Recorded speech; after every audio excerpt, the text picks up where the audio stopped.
we'll continue discussing and negotiating with the union in good faith. And maths method students will be the first to sit exams this morning, followed by general maths this afternoon. There have been emotional scenes at Sydney Airport where Australians evacuated from Gaza have returned home. 12 citizens and family members were flown back on a commercial flight, part of the 25 who fled the besieged strip. This man says he's grateful to be home. We cannot describe it. Very, very scary. It's been 3 weeks for us.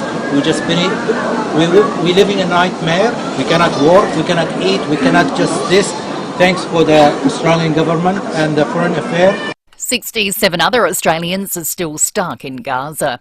While the US top diplomat has visited the West Bank, Secretary of State Antony Blinken has met with the President of the Palestinian Authority, arguing the body should play a central role in the future of the Gaza Strip. The Prime Minister has described Australia's relationship with China as mature and complementary while addressing delegates at a trade expo in Shanghai. Anthony Albanese's now arrived in Beijing, where he'll hold talks with President Xi Jinping tonight. He's expected to ask for China's support to join a multi-nation trade partnership, which Australia's part of. Meantime, the Trade Minister is confident remaining sanctions on Australian beef and lobster exports will soon be lifted. 1 year from today, Americans will go to the polls and vote in the 2024 presidential election. New polling shows President Biden is now trailing Donald Trump in 5 of the 6 most important battleground states. Speaking at Florida's annual Republican Summit, Mr. Trump's taken aim at fellow party candidate Ron DeSantis. My people said, "Sir, don't hit him. He's a Republican." I said, "I don't care if he's a Republican." And we hit him hard, and now he's like a wounded falling bird from the skies. Now turning to 5AA Sport. Gliderroll Garage Doors' new Platinum and Native Series sectional doors are here. Gliderroll.com.au. Here's Tom Wren. Thank you, Kendall. India has underlined its status as World Cup favourites with a dominant 243-run win against the side that was sitting in second spot before last night, South Africa. In front of a raucous Eden Gardens crowd, Kohli brought up his 49th ODI century, drawing him level with the great Sachin Tendulkar as the home side reached 5 for 326 on a difficult pitch. And it proved too much for the Proteas, who were dismissed for only 83. Ravindra Jadeja with 5 wickets. Still on cricket, the Adelaide Strikers women have jumped equal top with the Brisbane Heat with 5 wins after a thrilling last ball victory against the Perth Scorchers. Scores were all square with 1 ball to play, and Danny Gibson held her nerve to steer the Strikers home by 6 wickets, hitting a 4. Katie Mack was awarded Player of the Match for a dazzling 71 and says it was a tough run chase. Probably going hard isn't probably, normally in my game, so I was just really hoping we'd go over the line there and that I'd scored enough, at the start of the innings to get us there. Yeah, great stuff. Audio thanks to Seven. Meantime, the Sydney Sixers had a 7-wicket win against the Melbourne Renegades. Retiring jockey Damien Oliver could miss out on a farewell ride in the Melbourne Cup. Oliver's Mount Alenquer is in doubt after suffering a stone bruise during track work. The horse will need to pass a vet assessment this morning in order to race. And Novak Djokovic has won the Paris Masters, beating Grigor Dimitrov in the final. And that's the 5AA Sport. Now the 5AA forecast. When you've earned your dream bathroom, speak to Bathrooms by Design, Clovelly Park and Lonsdale. A sunny day heading for 28. More of the same for Melbourne Cup Day tomorrow. Mostly sunny on Wednesday, 26 and 29 for Thursday. At the moment 11. More news as it happens on 5AA. We're with Bronte Manuel from Toop and Toop. Bronte, spring has sprung. Is it still the busiest time for real estate? We certainly see more buyers out and about as the weather warms up, but stock levels are still low, so their choices are limited. I had have thought everyone would want to sell at this time of year. So what does lack of stock mean for sale prices? In simple terms, Adelaide property has never been more valuable, and that's mainly due to the limited supply. And how about at the top end of the market? We hold 52 suburb records, the most of any South Australian agency, and a number of those records have been achieved in 2023. So it's fair to say there's very good demand for premium properties, and while stock remains low, that demand will continue. Thanks, Bronte. Great insights. To find out the value of your home, go to toop.com.au. At Coles, there's great value hands down across fruit and veg this week, like sweet 100% Aussie raspberries, just $5 for a 125-gram punnet. Get great value hands down at Coles. Offer ends Tuesday. Many people living with a disability in Australia face barriers to areas such as employment and education, and that's why Maxima exists, to break down those barriers. Maxima is a not-for-profit NDIS provider with a long history offering employment and disability support services. They have a dedicated team specialising in plan management, support coordination, recovery coaching, employment support and allied health, with flexible access via face-to-face, online or over-the-phone appointments. Maxima will help you navigate the NDIS, support you to manage your budget, find the services you need, and help you find and keep a job you'll love. So give the Maxima NDIS team a call on 1300 629 462 or visit their website maxima.com.au. We now know the winners of the SA Hotel Industry Awards for Excellence. So what are the best in SA? Best Pub Deluxe Accommodation is Sterling Hotel. Best Superior Boutique Accommodation is at Atura Adelaide Airport. Best Mid-Range Accommodation was awarded to Ibis Adelaide. And the Best Deluxe Accommodation is Sofitel Adelaide. And Mount Lofty House takes up the awards for Best Luxury Accommodation and Best Overall Accommodation Hotel in SA. Well done to these fantastic South Australian venues. Go and check them out for yourself. Breakfast on 5AA. David Penberthy and Will Goodings. Jobs, apprenticeships, traineeships and careers. Maxima can help. Learn more today at maxima.com.au. 6:08, good morning to you. Welcome to Monday on 5AA Breakfast. It is the 6th of November. Coming up on the program this morning, we're off to the US before 7 o'clock. We will, after 8 o'clock today, be delving into the movie bowl. A lot going on around Australia and the world, indeed in China too, where the Prime Minister today has a series of very important meetings. They're a few hours behind us, but when he wakes up, it's going to be a significant one, certainly for the wine industry in South Australia, and we'll talk about that over the course of the morning as well. And it's just really exciting news to kick off the Monday morning. We have Cheese Fest tickets to give away. That can only mean one thing. Which can only mean one thing. David Penberthy, as the mastermind behind What Cheese Am I, good morning to you. Well, good morning listeners. I don't even know what cheese I'm going to be today. That's the excitement of What Cheese Am I. It's an organic process. It is. You could end up. You can't force it. Some goat's cheese, some chèvre, as they call it in France. I wonder if Lucy heard me say that. Probably not quite the proper pronunciation. Bit of crisp cheddar. English style cheddar, cloth cheddar, that wonderful cheddar from Murray Bridge that they stopped making, I believe, not long after we discovered it at the Central Market. But no, it's Gianni Infantino was inspired by What Cheese Am I when he made his ill-fated speech to kick off the World Cup most recently. I think he liked the format, the idea you can be anything you want to be on any given day. That's right. Today, I am Brie. Today, I am Rockford. Today I am Shropshire Blue. Yeah, that's Shropshire Blue. Do you like blue cheese? I do like blue cheese. Blue cheese is Shropshire Blue is unique. It's the only blue cheese that's also red. It's amazing.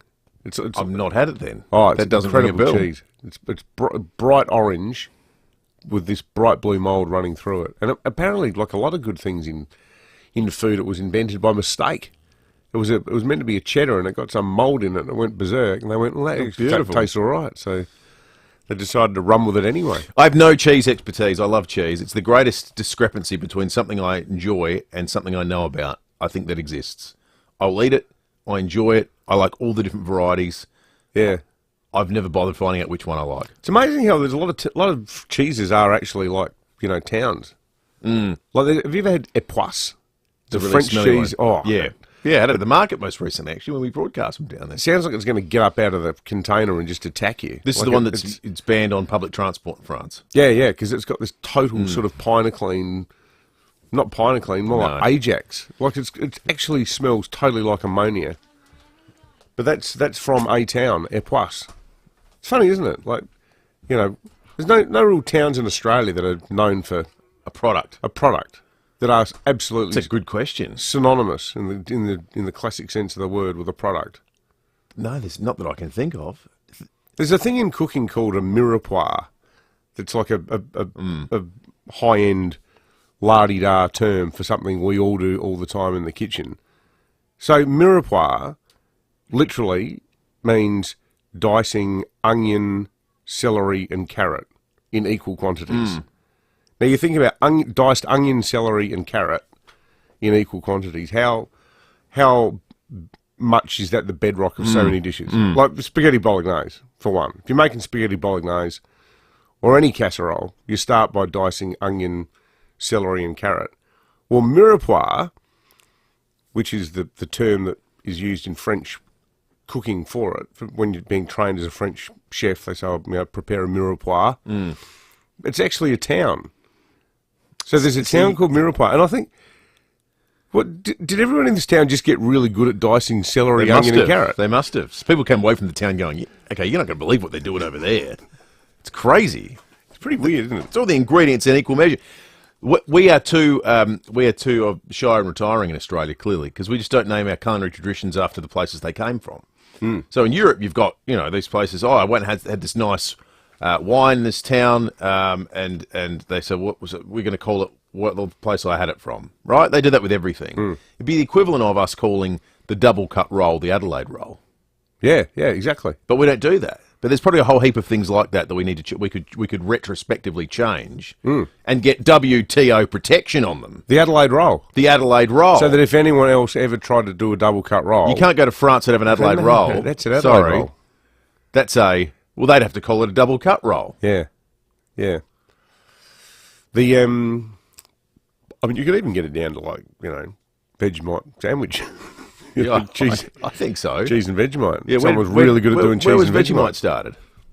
Well, started in Australia. Yeah, but what town?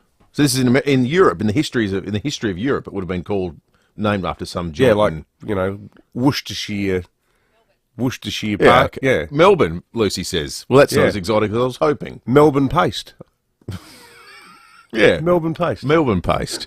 On an Adelaide roll. Actually, come to think of it, those names are really boring. 13 after 6. We're going to take a break. We've got some news headlines coming up for you in a moment. Gentlemen, wish you could sleep at night without getting up constantly to pee. Caruso's Prostate Ease Max relieves the frequency of nighttime urination in men with medically diagnosed benign prostatic hypertrophy or enlarged prostate. So if you'd like to pee less and sleep more, try Caruso's Prostate Ease Max. Available from leading pharmacies and health stores. Always read the label and follow the directions for use. If you've not had your symptoms diagnosed or if your symptoms persist or worsen, consult a medical practitioner. I was just doing my job. I didn't think I'd get injured. The doctor said it was a routine procedure? Right. The car came out of nowhere and it smashed right into us. At DBH Lawyers, we're here to listen to your story. Our team of local South Australian lawyers will help you navigate the law and find the best way forward. We're with you. We're for you. We're DBH Lawyers. dbh.com.au. Now, don't let the name fool you. Adelaide Direct Stationers, they might be all Adelaide and very direct, but they're much more than stationary. They can actually help you save a life. Every workplace should have a defibrillator on site, and Adelaide Direct Stationers make it easy to have one with 2 incredible heart-sign AED packages on offer. Complete with standard wall cabinet signage and a premium prep kit, the packages start from $1,945. So key features to these life-saving defibrillators include simple operation, visual audio prompts, fast shock time, an 8-year warranty and more. Plus, when you order your heart-sign AED package through Adelaide Direct Stationers, you'll get free next-day delivery. So act now and save. Whatever you need, Adelaide Direct Stationers have got, with same-day 2-hour express delivery also available. Visit their website, adelaidedirectstationers.com.au.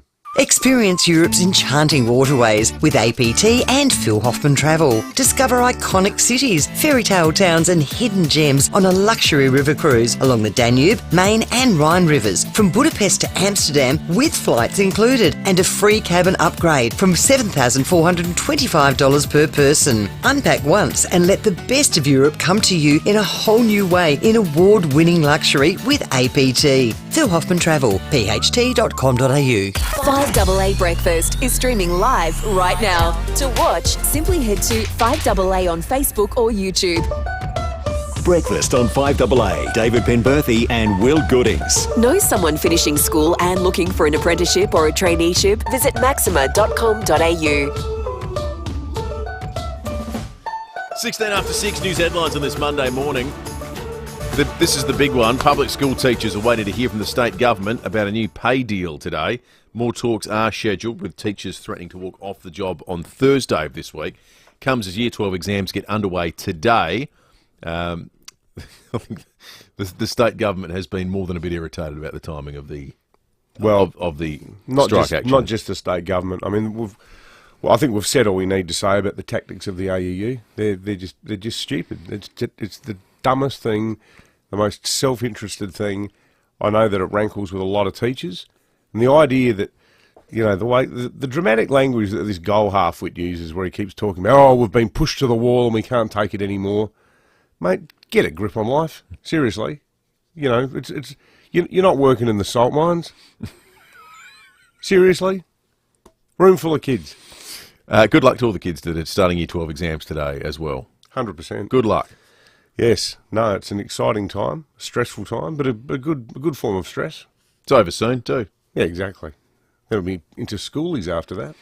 And that can be stressful too, mainly for parents. Yeah. The state road toll has climbed again after a motorbike crash in the Adelaide Hills yesterday. Yet another motorbike. Yeah. A 58-year-old man from St Agnes was riding a Honda bike when he collided with a car on Cuddly Creek Road. Do you reckon we're at a time in society where men need to plan their midlife crises more thoughtfully?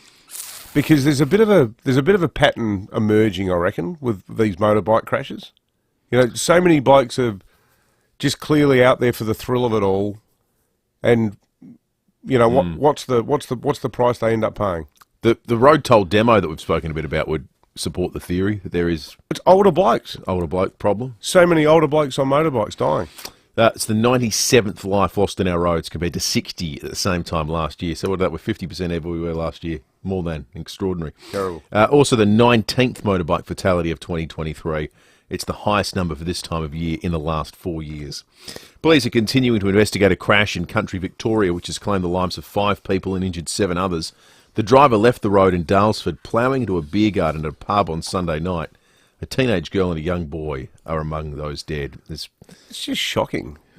You were saying before the show, I've never been in Dalesford. Yeah, I've been a few times. It's a beautiful pub. A little foodie town, isn't it? It is. It's beautiful. You go into it's like a classic Australian country town too, where there's sort of one main road where the pubs and the shops are, and there's parking down the middle of the road where the shops are. So it gives you a sense of how narrow the streets are. It's one of those where you can pull into the middle of the road from either direction and just park in the middle, almost like there's a car median strip down the middle. Yeah, right, like Semaphore Road. Exactly like Semaphore Road. Yeah. Now you come into the town, there's this giant roundabout, and the pub's on the corner. I, for the life of me, can't work out how the hell this happens. It's a giant, almost Aldinga-style roundabout. So, around those kind of things, you've got to go... You can't exactly speed through it. The driver was in a BMW. Maybe it was like an older person having a medical episode. That would explain it. Because it's that sort of ploughing effect, like where you just can't stop driving. That would be one explanation that would hold up, I think. Terribly sad. sad. It's just a Two of them were kids, god-awful story. 2 kids. Just an awful story. Far out. A cutting-edge breast cancer drug will soon become cheaper for hundreds of people with an aggressive form of the disease. And here too is being added to the PBS. It's used to prolong the lives of patients whose cancer has spread beyond the breast and lymph nodes. Oncologist Dr. Sanjeev Kumar says it's a novel way for treating an incurable condition. It allows us to provide that magic bullet and insert it within the cancer cell. So it kills cells from inside the cancer cell. So it is a different sort of treatment compared to standard chemotherapy drugs. There have been a series of emotional returns at Sydney Airport where Australians evacuated from Gaza have come home. 12 citizens and family members were flown back on a commercial flight, part of 25 who've fled the besieged strip. This man says he's more than grateful to be back home. We cannot describe it. Very, very scary. It's been 3 weeks for us. We just finished. We're living a nightmare. We cannot work. We cannot eat. We cannot just this. Thanks for the Australian government and the Foreign Affairs. There are still 67 Australians stuck in Gaza. Unbelievable, isn't it? Just imagine what it must be like. My God. I can't imagine what it'd be like. No, I often look at can't. those bombings and the rubble left by entire blocks that have been levelled. Yeah. You sit there in your living room and think, is that the corner of South Terrace and West Terrace? And then what happens, Well, often it's suburbia. Well, it's like, corner of Jetty Street and Military Road. It's just hard to get your head around. Yeah, I know. And when you see before and after shots. Oh, my God. And you think how many civilians are living there, it's just It's just appalling. And you wrote a good piece about this over the weekend too. The degree to which it is unavoidable, the most graphic and awful atrocities I know. coming out of it. And so much of it is just the desire to, you know, from both sides of the conflict to maximise the negative impression of their opponents. You know, there's stuff that you just look at and think, oh, God, you know, why are we even looking at that? Yeah, exactly. Terrible. There's a news poll out overnight. Doesn't tell a great story for Anthony Albanese. He's out of the country at the moment. He might be happy. His popularity has fallen 5 points. The latest news poll shows Peter Dutton has gained 5 points in the net rating as well, which hasn't always happened whilst the two have been in their respective positions. The political contest between Labor and the Coalition 2 at its narrowest margin since the election last year, which we sometimes forget. Matt Abraham's made this point before, but it's effectively a minority government. Yeah. Like it wasn't. There was no groundswell Labor vote last year. No. There were about 1 million Green preferences. Yeah. From middle-class Australians who woke up and went, you know what, I can't stand Scott Morrison, I believe in climate change. You know, what was it, 8 seats? But, you know, the interesting thing is there's so much of this is the backdraft of the referendum. And so much of this is a drift away from Labor in more working-class parts of town. I've been trying to get an interview, and he's hiding under a rock. I can't even remember the bloke's name. He's the no-name member for Spence. He's the federal MP for the northern suburbs, where they had the highest no vote in Australia. 72% no vote. I'm talking Salisbury, Elizabeth.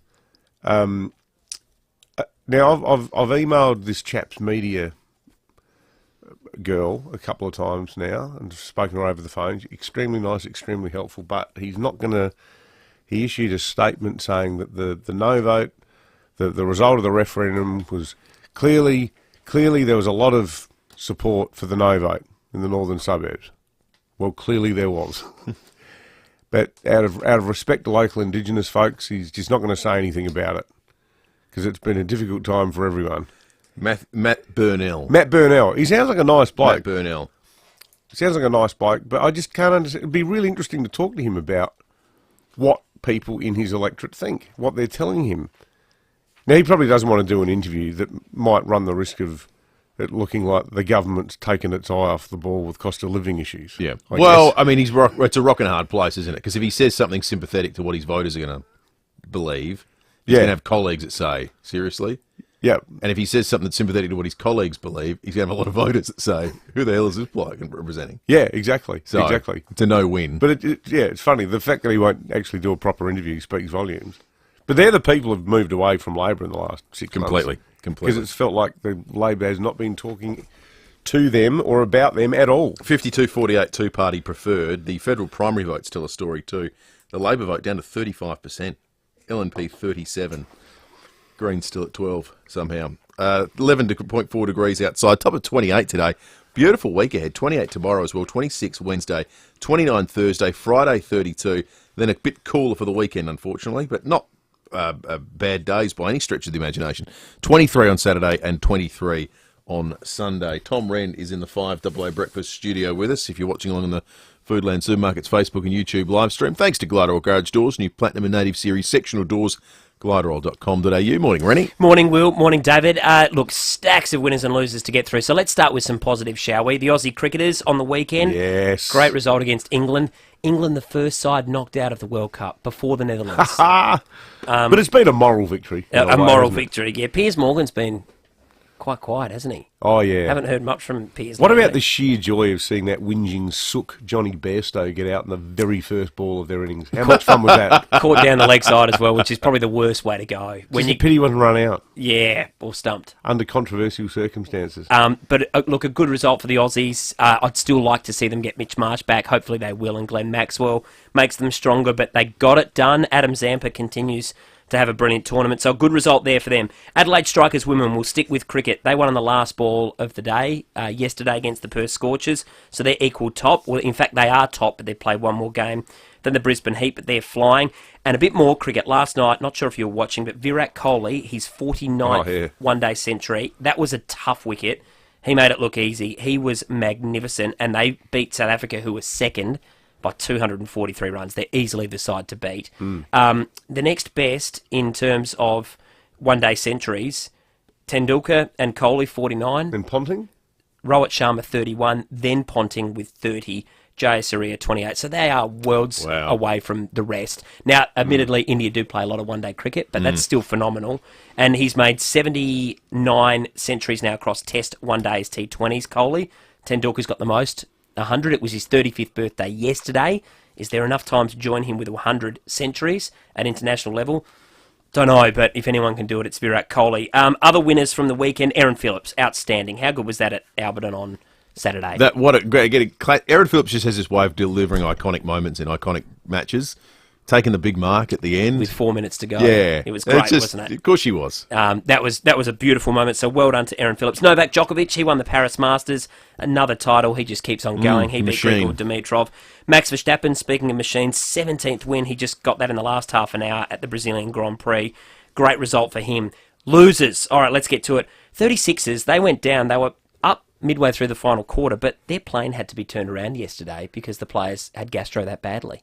So they clearly were struggling. That's not... Rennie, that's not good. That is not good when you at have all. gastro and the pilot says... We've got to turn around. Clear the runway. We're coming in. We're coming to... I've never heard of that happening. Yeah. It's extraordinary. So they had to turn the plane around. Not enough toilets. Yeah, not looking good.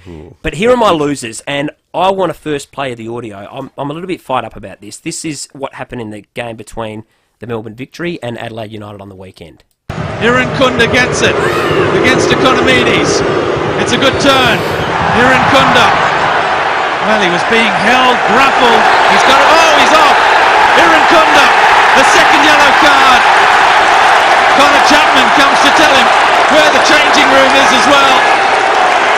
There is no love lost here. Well, you've got to feel for Nestor Irankunda.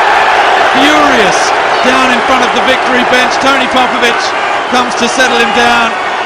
Few losers out of this. Great audio thanks to Paramount, Channel 10.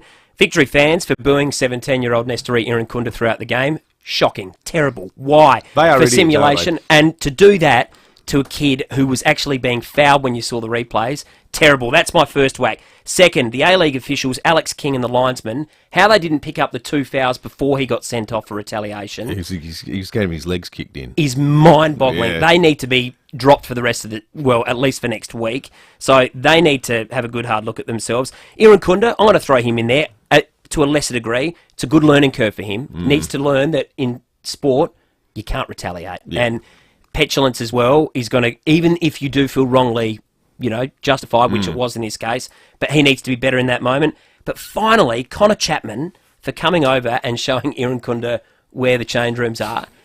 Buy all the boot polish you can, Connor, because in 5 years, the only thing you're worthy of doing is polishing his boots. He is that much better than you. Well said. Connor Chapman, you clown. That was just... I don't know what he was thinking in that moment. Victory, Rennie. Yeah. It's who they are. But you know what? Out of all of that, the winner is the A-League. It's great. The rivalry. It's a great rivalry. And that's the vagaries of sport, isn't it? Out of all of that, isn't it great that we're, talking about it? So the second yellow card was for dissent. Yes.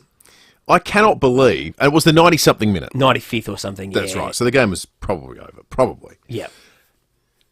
I can't believe a ref thought we're going to send someone off in this game with it tied. Given the broader context, I get early in a game if you give a yellow card for dissent, and they often do, just to set the standard. I'm not putting up with that today, fellas. You're gonna get carded. Him turning around and pumping his fist aggressively in the last couple of minutes of the game. They don't usually pay that. Yeah. They'll usually say, just settle down. You're on it. But there's some awareness that it would be a sending off offence for the second one. It blows my mind that he did that. Yeah. That's a bit of ref look at me time. He just lost it in that moment, didn't he? And probably earlier in the game too. And just lastly, some soccer loser. The Arsenal Academy bus driver, under 18s, they were set to play Brighton on the weekend. The game had to be called off because he drove to Bournemouth, which was it was 90 miles away, so they had to call the game off. That, Rennie, is a loser. Absolutely superb. Thank you. Good on you, boys. Cheers, mate. Glarderol Garage Doors, adding strict safety and style to South Australian homes for over 40 years. Glarderol.com.au. This is Adelaide's FIVEAA. Sunny and 28 with the 6:30 news. I'm Kendall Brettig. Complete windscreen supply and fit, front, rear and door glass. Proudly South Australian since 1976. Daylesford residents are mourning 5 people killed at the local pub while enjoying a meal out last night. 2 children and 3 adults died when a car drove into the beer garden around 6 p.m. The driver, a 66-year-old man, has been taken to hospital. He's yet to be interviewed by police. This woman says the incident has shocked the community. A lot of people that are very emotional for what they've seen, people that try to save other people's lives, and it's going to take time for the town to heal, I think. I mean, I don't know. We don't know how we're going to feel tomorrow or the next day. But we're a community. I know that we'll band together. South Australian pilots died following a gyrocopter crash in central Victoria. The 50-year-old died at the scene. His passenger was taken to hospital with non-life-threatening injuries. A dozen people have arrived back in Sydney after fleeing Gaza. Helene Lambetsos is at the airport. The group of Australian citizens, permanent residents and their families have arrived home greeted by their relieved loved ones. It's the largest group to be repatriated by the government since the Rafah crossing opened earlier this month, allowing foreign nationals to get out of the war-torn territory. The dozen travellers are among 25 Australians and their families who have escaped into Egypt, while another Australian family have left the Palestinian territory of the West Bank into Jordan. The Department of Foreign Affairs and Trade says it's still speaking with 67 people who remain in Gaza in the hopes of also getting them out. Year 12 exams begin today amid a looming teachers' strike. Many have criticised the Education Union for the timing of the planned strike on Thursday. IR Minister Kaya Ma says they're continuing to negotiate in good faith. Teachers do such an incredibly important job in our society, educating the next generation of our citizens and our leaders, and for the union to propose to take industrial action in the middle of exams, I don't think does them any favours. The corporate regulator's taking civil action against Telstra Super in an Australian first case. ASIC's accusing the company of failing to comply with internal dispute resolution requirements when receiving complaints from customers. The PM has declared himself pro-panda, hoping to strike a deal to see Wang Wang and Fooni remain in Adelaide when their contract runs out next year. Anthony Albanese's in China and hoping the country will decide to extend the relationship with SA after the pandas were offered a 5-year contract extension. A cutting-edge breast cancer drug will soon become cheaper for hundreds of people with an aggressive form of the disease. Enhertu is being added to the PBS. It's used to prolong the lives of patients whose cancers spread beyond the breast and lymph nodes. Oncologist Dr. Sanjeev Kumar says it's a novel way of treating the incurable condition. It allows us to provide that magic bullet and it's inserted within the cancer cell. So it kills cells from inside the cancer cell. So it is a different sort of treatment compared to standard chemotherapy drugs. Now turning to 5AA Sport. Gliderall Garage Doors, adding strength, safety and style to South Australian homes for over 40 years. Gliderall.com.au. Here's Tom Wren. Thank you, Kendall. Max Verstappen has continued his dominance in Formula One, taking out the Brazilian Grand Prix. The Red Bull driver claiming his 17th victory of the year, with McLaren's Lando Norris second. There was another tight battle for third, with Fernando Alonso edging out Sergio Perez. It's Alonso ahead of Perez. Perez has got DRS. He's gaining. The checker flag is there, and it's there for Fernando Alonso to take third place ahead of Sergio Perez, and the margin was less than a tenth of a second. Audio there thanks to Fox. Let's go to cricket, and India has smashed South Africa by 243 runs in their World Cup clash at Eden Gardens overnight. The hosts still undefeated after 8 games. Meantime, the Adelaide Strikers women are top of the WBBL for now after a last ball win. That was in their T20 clash against the Perth Scorchers at the WACA yesterday. To soccer, and Liverpool has escaped with a draw against Luton Town in their EPL clash overnight. The Reds trailed 1-0 and had to wait until the 95th minute before finding an equaliser. This is Diaz, and he gets the equaliser.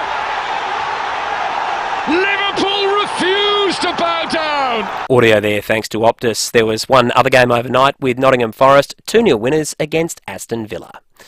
And that's the 5AA Sport. Now the 5AA forecast. When you've earned your dream bathroom, speak to Bathrooms by Design, Clovelly Park and Lonsdale. Sunny and 28 today, more of the same tomorrow. Mostly sunny on Wednesday, 26, and warmer for Thursday, 29. At the moment, 10. More news as it happens on 5AA.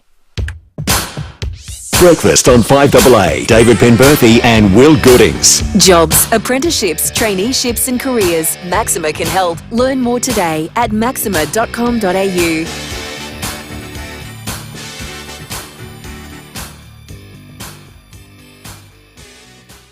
24 minutes to 7. Police and weather coming up in just a moment. Lots of Dutton's texts. Lots of excellent Dutton's texts on foods of origin this morning. Might be a Monday, but it's fair to say the people of South Australia at this early hour have already got their thinking caps on. They certainly do. Dutton's, with a huge range of vehicles available on the Hills and Murray Bridge. Dutton's can deliver right now. Let's take a call first, though, because Maria's on the line. Morning to you, Maria. Good morning, Dave. Good morning, Will. How are you? Yeah, good, thanks, Maria. I'm just ringing up. I called you a couple of weeks ago when it was your daughter Rosie's first birthday and my son's 40th birthday. That's right. And this morning I've been on the phone and I'm trying to find apps to watch the New York Marathon. So he took part in it. And he's just, about 20 minutes ago, he crossed the finish line. Wow, so, really? So proud of him. And I think he did it in 4 hours and 6 minutes or something. Gee, that's solid going. Jeez. Yeah, and apparently... He can obviously run. Well, yeah. I think so anyway. But when it started, somebody said that it was live on Fox. I put it on Fox Sport, but what they were showing was the professional women's race, the men's race, and the wheelchair race. They were the top ones. They go first. And apparently there was 53,000 participants in the race, and they had to have them in waves, starting off in waves. I don't know what wave my son was in, but his time to start was 10:20.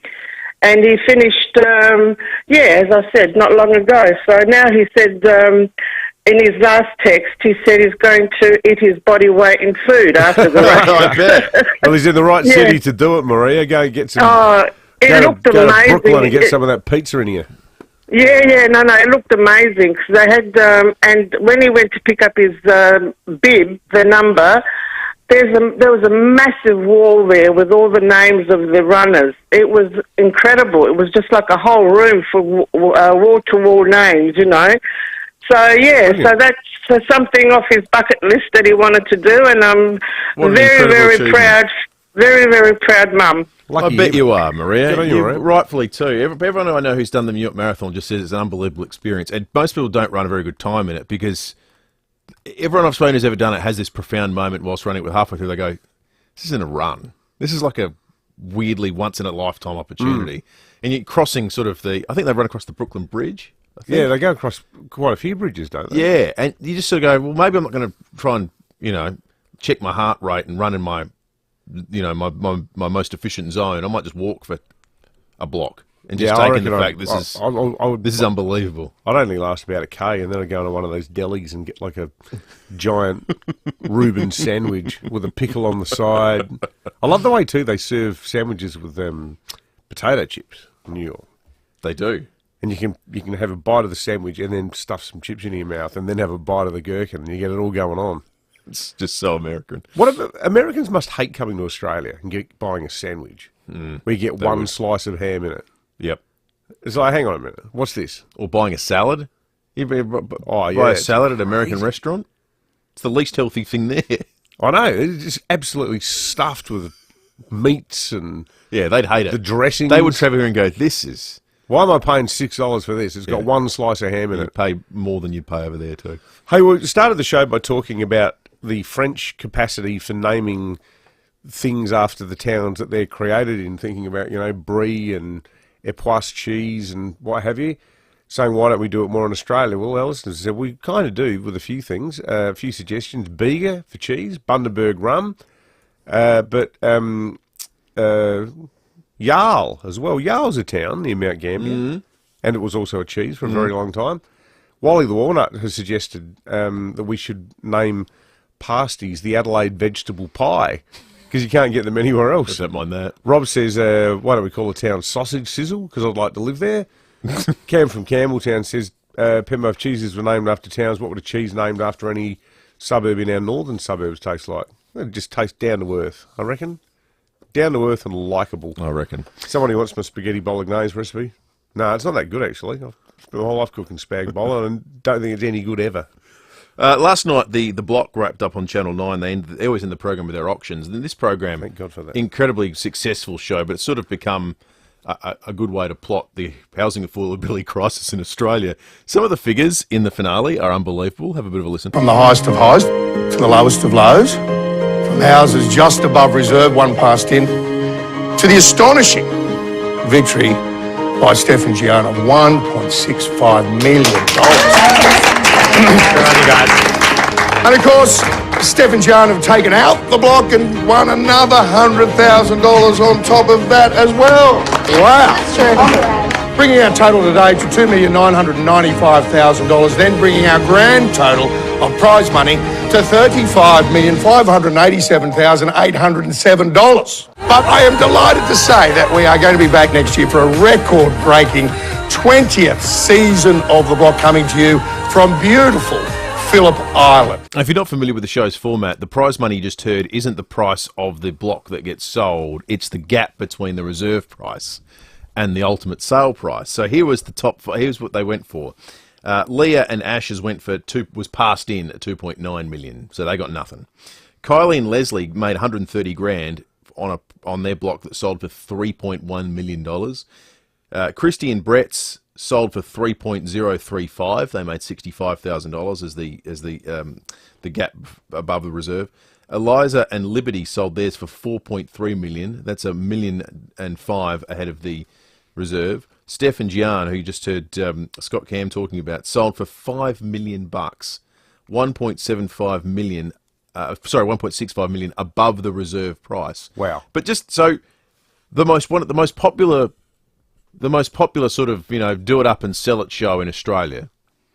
The 5 things sold went for 2.9, 3.1, 3, 4.3, and $5 million. What sort of properties were they? Were they houses or were they like apartments? No, they were like houses, I think. That's just insane money, isn't it? Who's got 2.9 to $5 million? How many $5 million homes would there be in Adelaide? Oh, well, there'd be some like all of Victoria Avenue would be in that 5 range, million, you'd think, but not many. It's not. It's a handful. What I can't understand is how many years did it take you to pay that back? I don't think you do pay it back, do you? Maybe you leave the debt to your kids, make them sell the house and just sell it and keep the change. But that has to be the way people live. Good luck. But how do you service that mortgage? Well, you'd have to earn so much money. Even 2.9. Oh yeah, 2.9. It's just that's a. I reckon anything above $1 million is terrifying. $1 million used to be like a real psychological barrier. Like if you had a house worth $1 million, it was like a really big deal. I can remember going to an auction years ago in Sydney, in the inner west suburb of Haberfield, which is a beautiful, beautiful suburb, full of all these Federation bungalows on big old-fashioned quarter-acre blocks. And in the late 90s, everyone sort of twigged to the fact that Haberfield was great. It's like there at Campbelltown. It's got all the wonderful Italian shops, and it's only like 7 k's out of the CBD. Nice, safe, quiet suburb. Doesn't have a pub, Haberfield. It's got a wonderful high street as well, with all these little Italian bakeries and pizza bars. But I can remember my ex-wife and I going to an auction, and we loved this house, and we were bidding, and it got above 900 grand, and we looked at each other and thought, someone's going to pay $1 million for this place. Yeah. Well, there's no way we're paying $1 million for a house. It was almost like a matter of principle. Never pay $1 million for a house because it's just crazy money. Now it's like you go to Plimpton, you get a good house in Plimpton these days on a big block. You're looking at probably $850. It's how is $1 million the new normal for so many houses in so many suburbs? Oh, it's not a psychological barrier at all now, except probably for the sellers. Yeah, it's crazy. It's It's 2 jobs and a lifetime of debt at best. 14 to 7. We're going to check traffic and come back with police and weather in just a moment. Keezer, are you tired of back pain? Try Keezer, KIESER.com.au. Thanks, Will. Good morning, David. Roads looking really good for the driving today. The freeway working well from Hahndorf through to Glen Osmond. Southern Expressway, accident or breakdown free. At Clovelly Park, however, road plates in use in the middle of South Road and Dawes Road intersection. Speeds at 40 there, pretty bumpy through there as well. Angled Lane closed this morning at Salisbury. Park Terrace near Paternoster Road, speeds at 25. Keep your eye out for a camera, Land Road at Trott Park. Flight Centre's big red sale has landed. Limited time offers on flights, cruises, tours and holiday packages. Head online or install now and save. Adelaide's most accurate traffic on 5AA. For nearly 40 years, no one has done certified used cars quite like Steinborner Automotive, with dedicated yards including SA's best range of commercials loaded and ready to go, including SA's only dedicated small car and SUV centre, and SA's only large SUV and 4x4 centre suited for any lifestyle. Steinborner still also has the best range of Commodores, from ZBs to the collectibles. View all late model used vehicles at steinborner.com.au. Steinborner Automotive. It's well worth the trip. Hello, Frank Walker from National Tiles. Right now it's raining free tiles at National Tiles. Yes, and an absolute first at National Tiles, we're giving away free tiles. Buy 3 metres of any tiles in our entire European range and we'll give you 1 extra metre absolutely free. There's no catches and no exceptions, but you'll have to be quick. So for your free tiles, rush into National Tiles now or go online before it's too late. Conditions apply. The Earl of Leicester is not your ordinary pub. It's got all your favourite Aussie pub classics on the menu, but they do like a British twist. I can't believe we're doing an ad for the Earl of Leicester, because I've spent about 10 years researching this. I love this Labour pub. of love. Yeah, I don't even need a script. Put the script away. Often with mates before Sturt games, we go to the Earl of Leicester. We have the massive the palmy. Double Blues hangout. Or the other thing, they do like a really good ploughman's lunch, like the traditional ploughman's lunch, crusty bread, piece of cheddar cheese, and Scotch eggs. Scotch egg. That's the British twist. Yeah, now look, they're famous, the Earl of Leicester, wonderful little pub there in Parkside. They're famous for their schnitties. Now, their chicken schnitzel is bigger than life itself. It's a not-so-ordinary 600-gram plate-hanging schnitty. It's a schnitty where size is not for the faint of heart, and once you start, you just need to keep calm and carry on. As you mentioned, they're located in Parkside, just south of the CBD. They've been a beloved destination for locals and visitors alike since founding in 1886. You know the other thing they've got on their menu there, and I love it, in winter? Corned beef. Oh, do they? Oh, corned beef with the white Nice. sauce. It's superb. Now, the Earl, it's got a strong focus on local, with the vast majority of their beer, wine and spirit offerings coming from within SA. The Earl of Leicester in Parkside, a great SA pub, but still a little bit British. New Zealand, spectacular, safe and friendly. The perfect destination for a magical getaway. Right now, Holiday Wonders Mitcham have an exclusive 17-day fully inclusive package. It's our best deal ever. Save up to $980 per couple. Fly direct from Adelaide with Air New Zealand, touring North and South Islands with meals, accommodation and so much included, with more highlights than any comparable New Zealand holiday. Call now or visit holidaywonders.com.au. Holiday Wonders, Belair Road, Mitcham. Breakfast on 5AA. David Penberthy and Will Goodings. Know someone finishing school and looking for an apprenticeship or a traineeship? Visit maxima.com.au.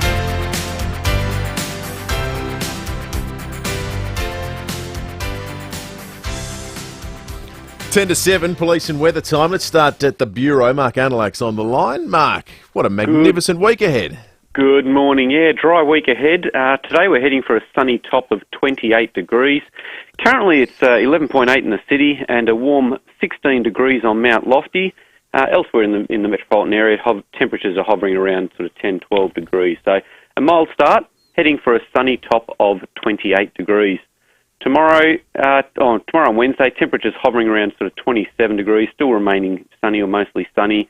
Warming up to 29 on Thursday and temperatures in the low 30s for Friday.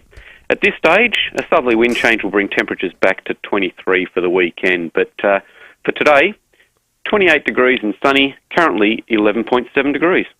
Lovely stuff. It's going to be a great week. Thank you, Mark. Thanks, let's head to SAPOL now. Senior Constable Jen Cullen's on the line. Jen, we spoke about this a little bit earlier. Another fatal motorbike crash. Yes, unfortunately, and this just happened yesterday about 2:30. Police and emergency services were called to Cuddler Creek Road near Hannaford Road after reports a Honda motorcycle and a Citroen sedan had collided. Now, the rider of that motorcycle, a 58-year-old man from St Agnes, sadly died at the scene. And the driver of the sedan, a 67-year-old man, he suffered minor injuries and was taken to hospital for treatment. And his female passenger, she wasn't injured. Now, major crash officers did attend at the scene to examine the circumstances of that crash. But unfortunately, that man's death is now the 97th life lost on the roads this year compared to 60 this time last year. And he's also the 19th motorcyclist to have died in a crash this year. So we're just asking if anybody did witness it or has dash cam footage to please contact Crime Stoppers on 1800 333 000. Thank you for that, Jen. Senior Constable Jen Cullen. And I'll tell you, there's a certain tedium to this, isn't there? Like a grim monotony. 60 people last year, 97 this year. How do you explain that? How do you explain the fact that it's close to having doubled? If we keep going on this trajectory, it could actually double. It's just deplorable. And so many of these crashes shouldn't have even happened. 50% increase. 37, up 37. And 19 motorcyclists. Highest has been in 4 years. It's extraordinary. Yeah, it can't just be waved away as a sort of a statistical anomaly, can it? No, it's bizarre. It's really weird. We did that breaking of that the other day about the automobile stats. And like we are far and away, compared to this sort of vaunted and noble but flimsy plan to halve the road toll over the next 10 years. Well, we're going great guns on that front, aren't we? Crikey. We're the biggest increase of any state per capita, South Australia. Is there an appropriate level of urgency to deal with the problem? I think there is some say I think the police are trying their best. Yeah, but I don't think the public gets it. You see it all the time. Not at all. You see the way people drive. And I'm not talking about everyone. I'm talking about the idiots. You know, people on their phones, the amount of drink driving, the amount of speeding, the number of people who are out there driving unregistered and unlicensed. But clearly there's people who are out there just not concentrating for all sorts of different reasons. It's just crazy. Tell us what you think, folks. 8223 0000.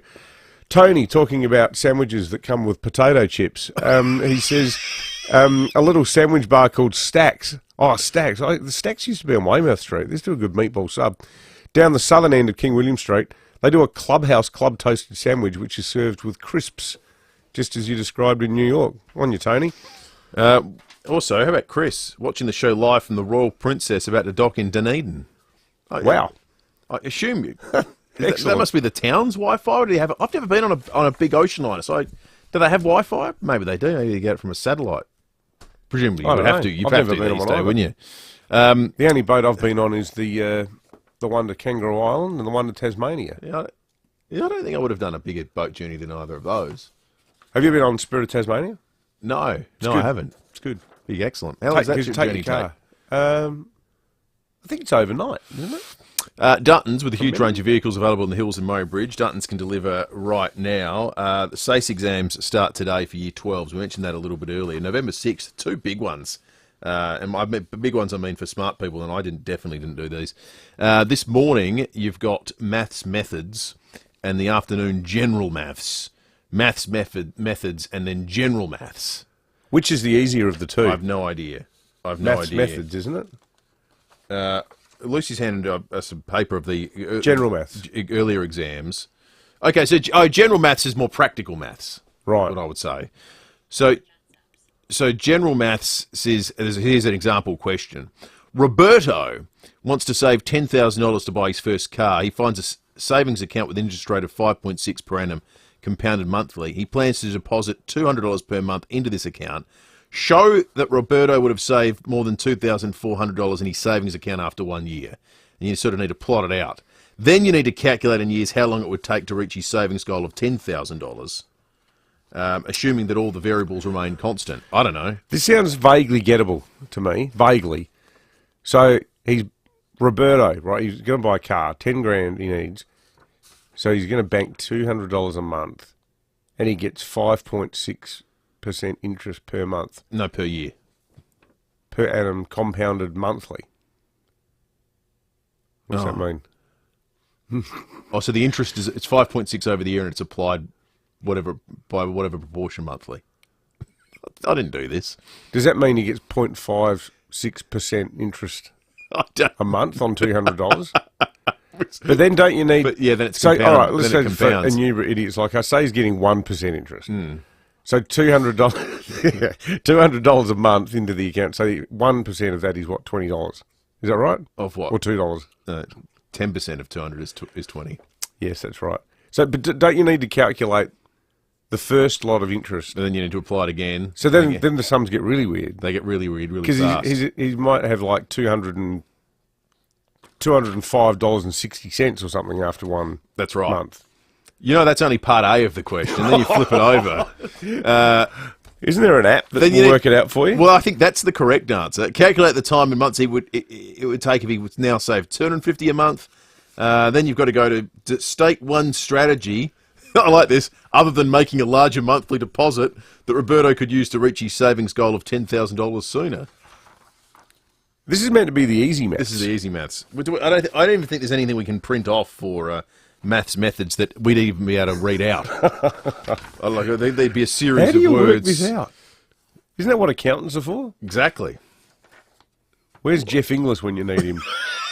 So anyway... Big shout out to Jeff if he's listening. Great bloke, great accountant. Big advantage for the general maths kids that woke up listening to us this morning. A couple of tips to get you started. That's right.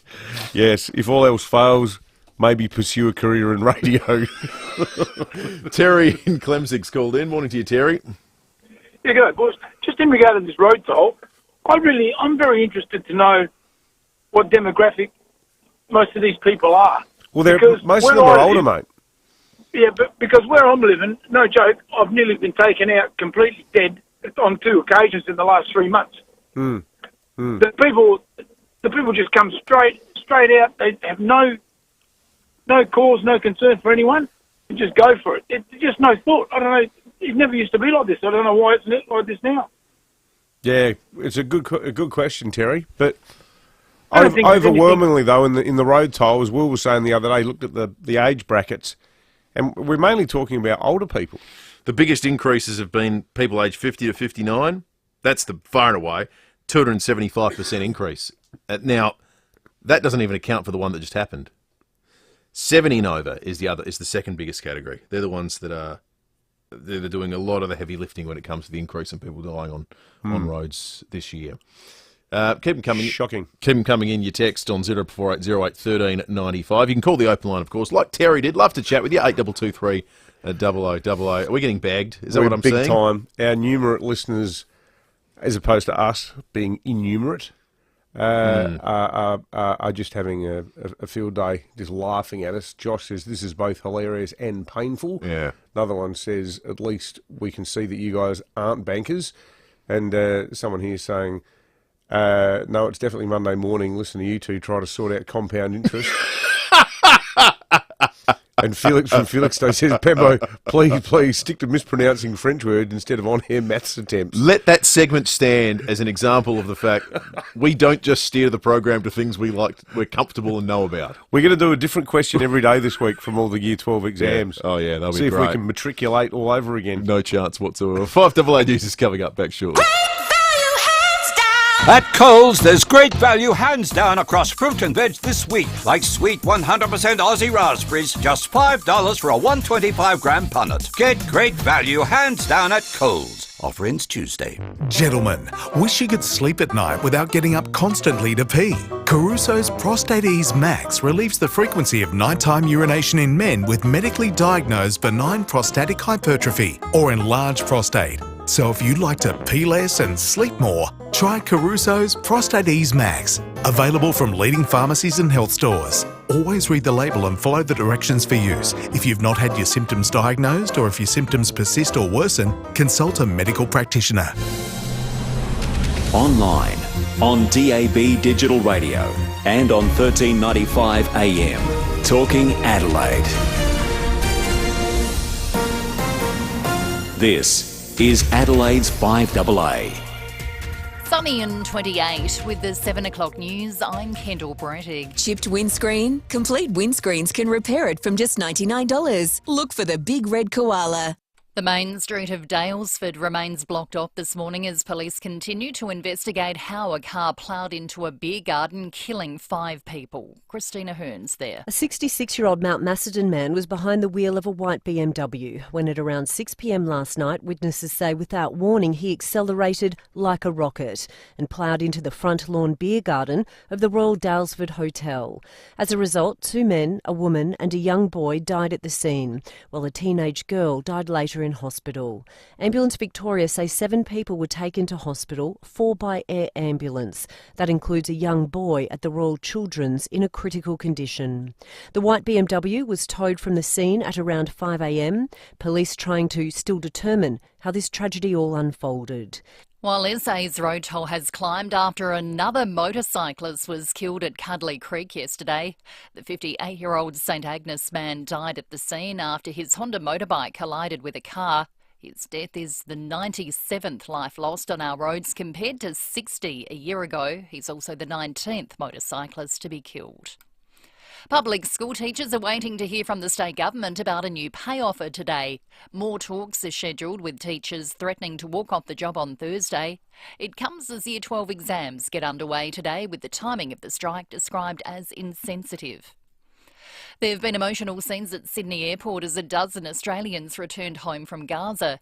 The 12 citizens were among 25 who made it through the Rafah crossing in Egypt last week. The federal government still helping 67 Australians stranded in the enclave.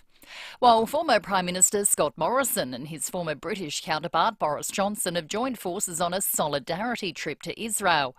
Mr Morrison's the first Australian politician to visit the country since conflict escalated last month. He says he doesn't support a ceasefire. No, I don't support a ceasefire. A ceasefire would simply advantage Hamas to be able to strengthen their positions and make this awful war go on for even longer. Workforce shortages and federal reforms are seeing more nursing homes shut their doors. Max White explains. A coalition of Australian academics from the nation's top universities is predicting the extent of the crisis in aged care. Research shows the sector is facing shortfalls of 16,000 nurses and 25,000 allied healthcare workers in the next decade. Workforce shortages have seen 16 facilities close their doors between June and October this year. Registered nurses are required on site 24/7 under Labor reforms, but experts say the changes are unsustainable, especially as the population ages.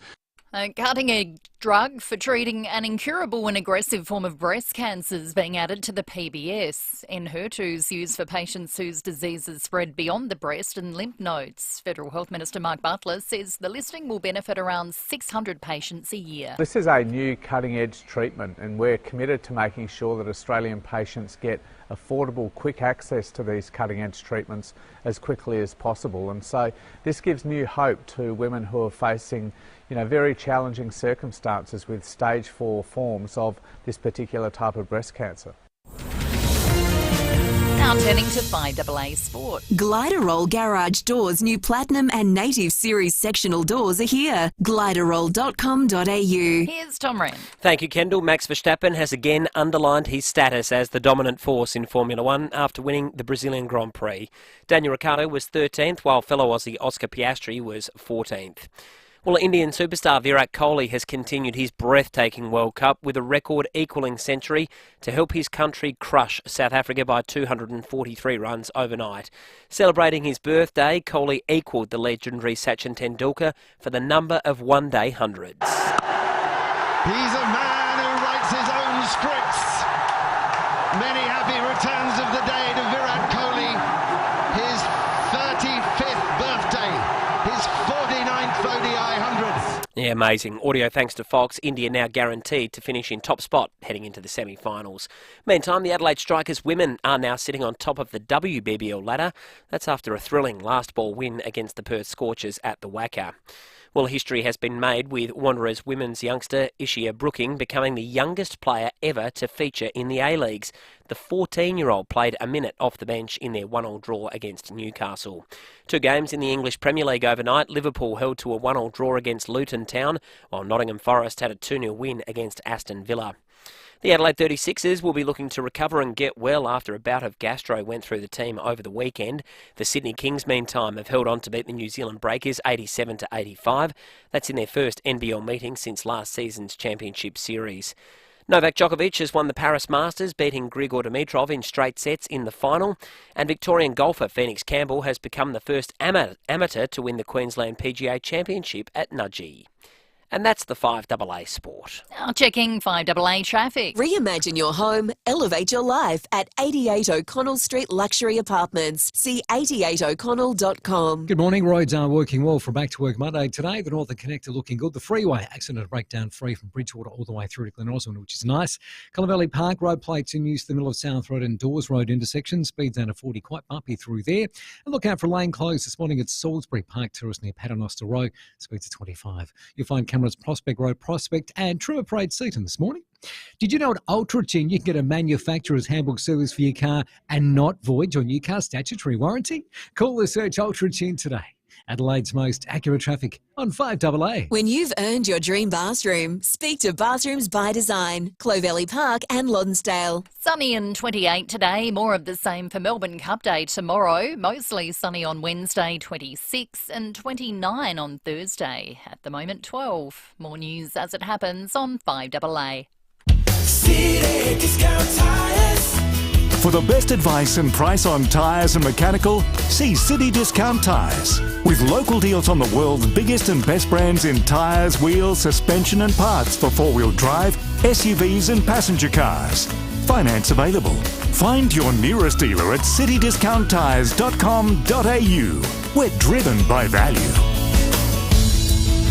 City Discount Tires. Hi, Alan Lark from Mannix. If you need air conditioning or solar service, the last thing you want is bad advice or a rip-off price. So, it makes perfect sense to call Mannix with your service inquiry. We're a family-owned business for over 50 years, the trusted name for air and solar in South Australia. You'll get the right advice and very fair and honest prices. In fact, much of our advice is absolutely free. Call 1300 Mannix or go online anytime. As we all know, SA is going through a housing crisis, but McGain Real Estate are trying to help as best they can. So if you're a landlord looking to sell but you're feeling guilty about disrupting a great tenant, McGain want to help. We love McGain. They've got landlords ready to buy your property and keep that great tenant in place. McGain have hundreds of landlords ready to buy investment properties right now, so there's no need to stress about asking the tenant to move out or waiting for the lease to end. These astute buyers know the value of a good tenant and want to keep them in place and happy. And with these investment buyers ready to go, you could save thousands on marketing, making it a win-win. There's a reason you see signs popping up everywhere saying sold by McGain again. Visit mcgain.com.au. 5AA Breakfast is streaming live right now. To watch, simply head to 5AA on Facebook or YouTube.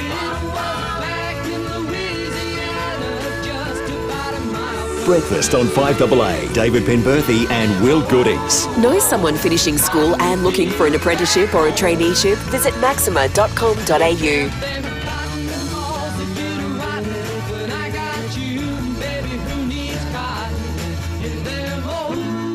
7:09, good morning to you. Welcome to Monday if you're joining us for the first time. Got down to about 11 overnight, so it might have felt cool if you got up for a drink or something, but it's going to be a beautiful day. One hell of a week ahead. Nice time of the year that we've come into. Let's jump into some of the news this morning that'll develop over the course of the day, starting with the Prime Minister's trip to China. He will tonight meet with Xi Jinping to talk about a whole range of things. Trade on the agenda, obviously, given the sanctions that came in about 3 years ago. They've almost entirely been removed. Wine's still a bit of a holdout. We'll hear from Don Farrell in a moment, but let's start with the Prime Minister addressing the China International Import Expo that he fronted yesterday. Improved relations between the United States and China are a good thing. It's important that they talk to each other, and I don't think that they need an intermediary to do so. Australians are really straightforward, and what I've taken to international engagement is what I've taken to my party room and to the way I engage in Australia. Being up front, being straightforward, having clear objectives, saying what I will do and then doing it. The Premier's comments were very positive. We want to see any impediments which are there for our trade to be removed and dealt with. The way that I deal with things is to have meetings with people, is by having respectful relations with them and respectful discussions with them. Everyone on both sides has been saying all the right things about rules-based order and free trade in the region and so forth, but the proof has been in the pudding. $20 billion worth of punitive trade bans came into place in 2020. That's reduced significantly. Have a listen to Don Farrell now. It was $20 billion worth of impediments. With the recent announcement in respect of wine, that's down to $1 billion. We're hopeful that as a result of this visit, that we can get that down to zero. Prime Minister also made a point, a rather pointed one, to the Chinese government, saying that there were 200 Australian businesses at this trade show. And he said Australia's trade in goods and services hit a record high this past year. And the point was loud and clear and held by Beijing as well, and that was Australia didn't get crippled by these trade bans. Australia grew over the period of the time that these sanctions were effectively in place. So the message being, look, if you think this did us any harm, you're wrong. You're wrong. So let's just forget all you did was about it. harm the relationship. Yeah, yeah. What's going on with the lobsters? Have we got any listeners in Kingston SE, just down the road from Larry the Lobster? Are lobsters on the Don Farrell said lobsters table? are on the menu, so to speak, in a diplomatic sense, if not on the actual table physically. So yeah, right. Well, that's good. They would comprise some of the leftover $2 billion. What the poor old lobster industry like ever the do? barley people and yeah. the wine people. But that would have just been the hugest hit, because people are prepared to pay top dollar for one of those crackerjack lobsters straight out of the water there off Robe and, Kingston with the Chinese. Huge impact on the industry. So, although it probably means that for us consumers, with Christmas just around the corner, prices will probably go up again. Because they were so cheap for a while there, lobsters. Absolutely. Just trying to get rid of them. Yeah, that's right. They had an oversupply of them. Neil wants to know on the text line, how do you feel, Will, about the PM being pro-panda? Oh, here he is, the Prime Minister. I knew this would come up. Let me just say this about pandas. I'm pro-panda. Let's be very clear. Pandas are wonderful animals, and for those people on social media, there is no better Instagram accounts to follow than panda accounts. Let me just say that. So, of course, it is positive. I've met those wonderful pandas at Adelaide Zoo, and it is obviously a positive thing that they have been able to be there in Adelaide. But my understanding is that the discussions, pandas do get homesick. My understanding is that the discussions between Adelaide Zoo and China, the Chinese counterparts, the conservation organisation, are ongoing. But yes, I would, on behalf of Australia's kids and families, I would like to see pandas maintain a presence in Australia. There you go. What was he actually talking about then? Is there some suggestion that Wang Wang and Fooney they are have going to to go back because it's sort of a lease arrangement.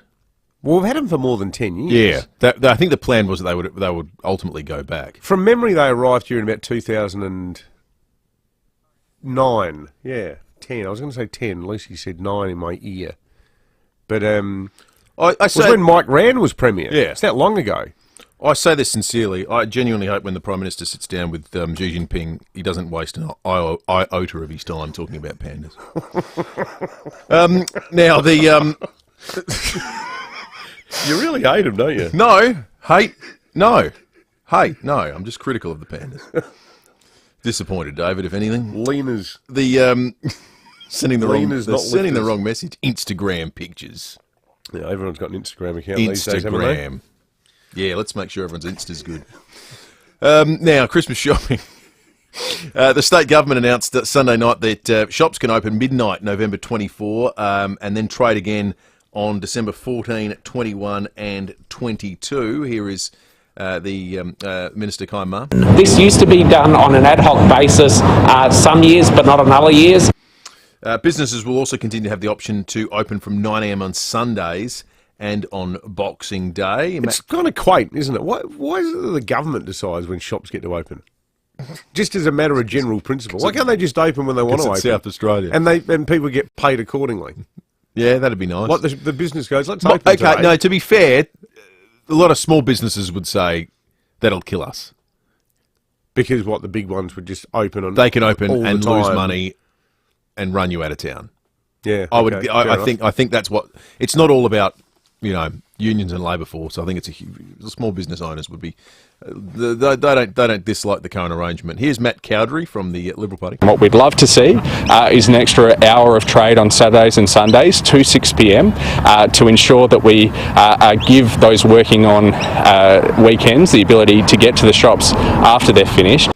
Perennial debate in South Australia about shopping hours. But it's all around the edges, isn't it? Completely. It's not the main game. No. Not at It all. feels now like all the supermarkets near us now are all open at 9 a.m. on Sundays. Like the Drake's does. I didn't even realise till the other week. I was going to go down there and I thought I'd better wait till 11. Coach said, no, it's open. It's open now. So it has liberalised a lot. It has changed a lot in recent years. Thought this was interesting. A South Australian and Adelaide's own Sarah Snook, made famous in the television program Succession, but a wonderful actress, has sat down for a long chat with the BBC. Now, she's doing that as a stage actor because she's appearing in the picture of Dorian Gray at the moment over there. Of course, as a film and TV actor, she can no longer speak about any project she's involved with or been involved with because of the strike action that's ongoing at the moment. And she can't even talk about it. No, they can't talk about any projects they've worked on. That's part of the union's decree. Why? Because you can't be using to promote those works. You're not allowed to promote anything. Oh, right, okay. Because that's seen as, the TV studio, like ratting the on movie the studios union. see that as well. That they're getting value out of that, I guess, would be the argument from the union's perspective. So they say, listen, we're not going to act on sets, we're not going to promote your shows, we're not walking billboards, we're nothing. We don't exist while the negotiations are ongoing. So that's that. But she did sit down in the context of a chat about stage work. But the conversation with the BBC went to one of the big concerns that the actors have, and it goes to the use of AI. There is tension too in the industry really broadly now with the actor strike in Hollywood. What's your concern about what's going on? What would you like to see in order to resolve that? I mean, the main thing for me really that I find terrifying is the AI of it all. It's just such uncharted landscape, and we need pretty stringent rules in place in order to protect not just the acting industry, but across the board. If we can set a precedent for other industries in regards to how AI is utilised, then that'll be huge. I think all the deepfake stuff that's already readily available is terrifying. That guy who does the Tom Cruise videos, it's uncanny.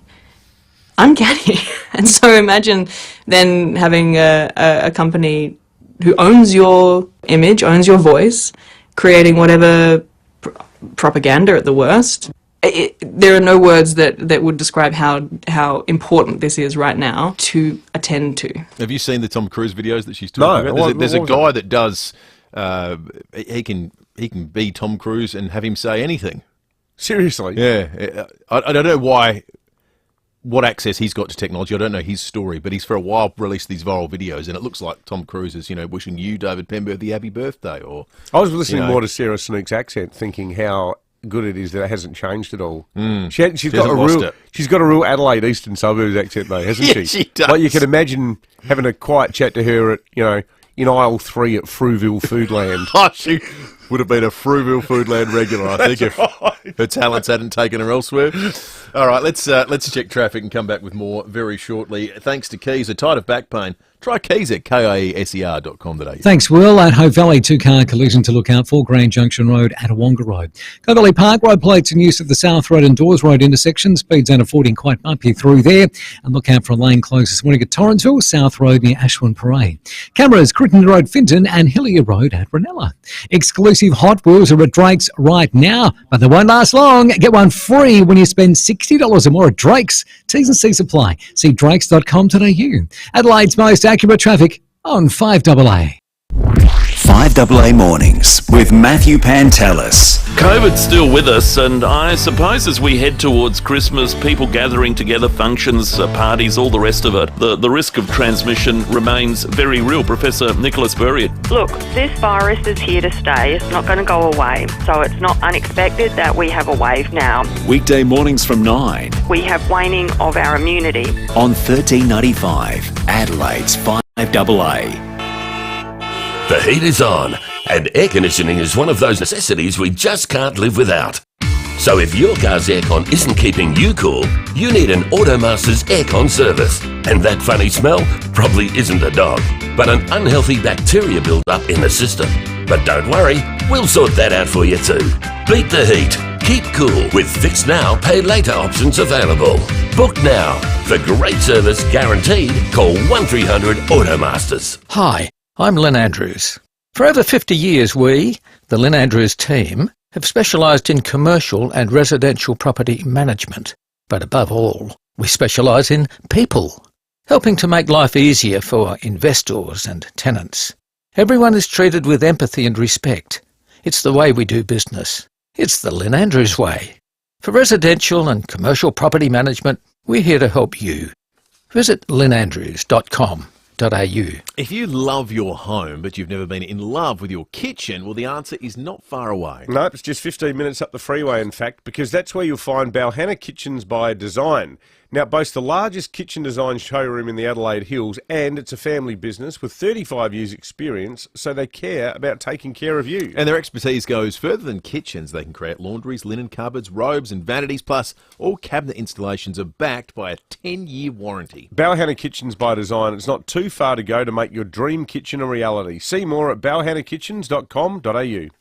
When it comes to blinds and curtains, always start with the 3 Bs. Bob Burns Blinds. They've been manufacturing blinds in Adelaide for over 60 years using the very best materials. With a keen eye for detail, innovation and style, from interior and exterior blinds to stunning shutters and curtains, including motorisation and security products, always start with the 3 Bs. Bob Burns Blinds. Visit the new showroom at 1239 South Road, St Mary's, or jump online at bobburnsblinds.com.au. The heat is on, and if your car's aircon isn't keeping you cool, you need an Automasters aircon service. Beat the heat. Keep cool with Fix Now, Pay Later options available. For great service guaranteed, call 1300 Automasters. Rosanna Mangiarelli here from 7 News. Join me and Will Goodings for Adelaide's leading news hour, 7 News, tonight at 6 o'clock. Breakfast on 5AA. David Penberthy and Will Goodings. Jobs, apprenticeships, traineeships and careers. Maxima can help. Learn more today at maxima.com.au.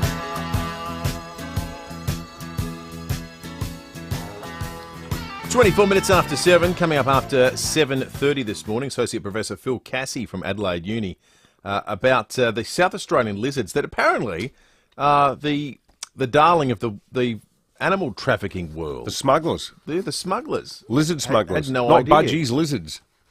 The blue tongue.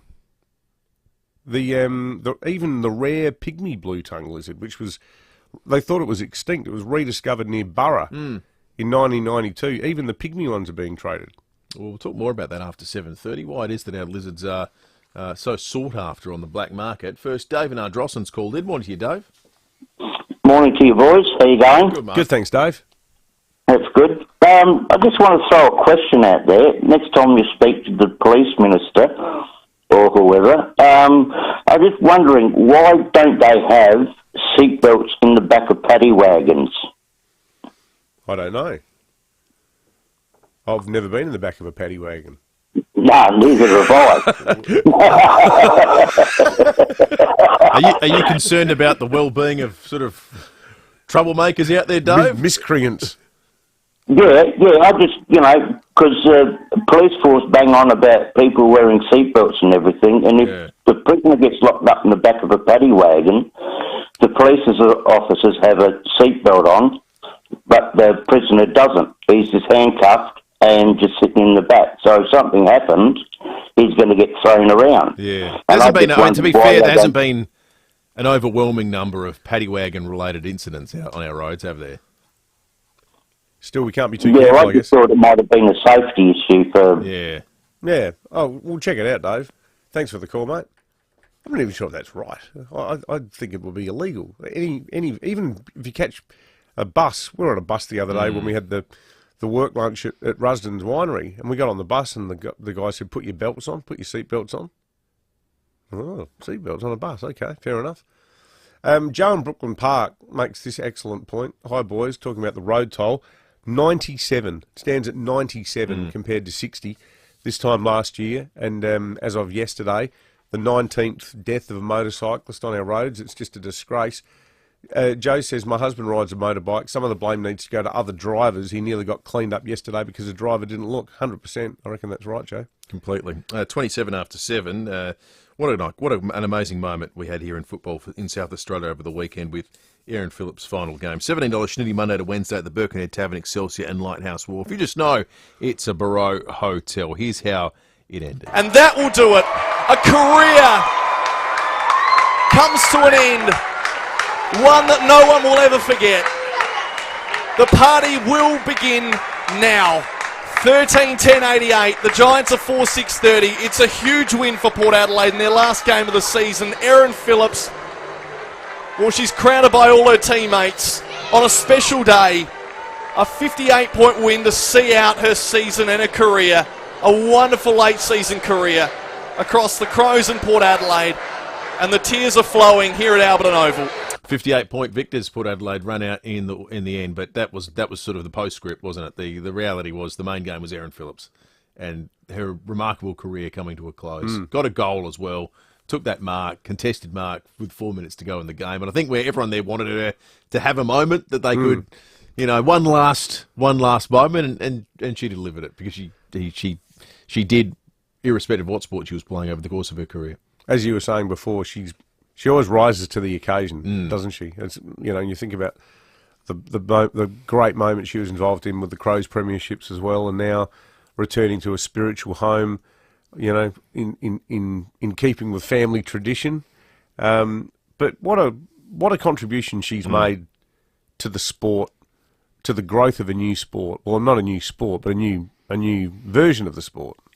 She feels like 100 years from now, if you got to visit the Adelaide Oval or whatever the Adelaide Oval is, there's going to be about 50 Aaron Phillips named things. Yeah. There'll be the statue. There'll be some award in the AFL. She deserves a stand. I think it'll be all that kind of stuff. What's the Riverbank stand called? The Riverbank stand. Why don't we call it the Aaron Phillips stand? I don't think it's got any other name, does it? No, I don't think it has. Why don't we just call it the Aaron Phillips stand? And what's stand? the Riverbank ever done for football? Well, exactly. We didn't even particularly love our river. It's not like it's the Mississippi. It's just the Torrens. It's just the old miss. I mean, the old man, the old miss. Swing low. Sorry. How do we start quoting Vacation? Because we're only ever 2 seconds away from quoting Vacation. Roll them up, kids. Yeah, you're right. No one speaks. It's important that we see the plate of the cities. The Torrens. We don't hate the Torrens. We don't adore it. No. Well, let's call it the Aaron Phillips stand. Is anyone against that? Well, let us know. 8223 0000. Text us on the Duttons text line, 4808 1395. More on the sports show tonight. $17 Schnitty Monday to Wednesday at the Birkenhead Tavern, Excelsior and Lighthouse Wharf. You just know it's a Barreau Hotel. We understand not all small businesses are the same. That's why Nissan Fleet offers tailored vehicle solutions for your unique business needs. With dedicated fleet managers available across Australia, we're your local fleet experts, providing quality advice, support and customer service for the entire life of your vehicle fleet. Visit your local Nissan dealer or search Nissan Fleet today and we'll find the right business solution for you.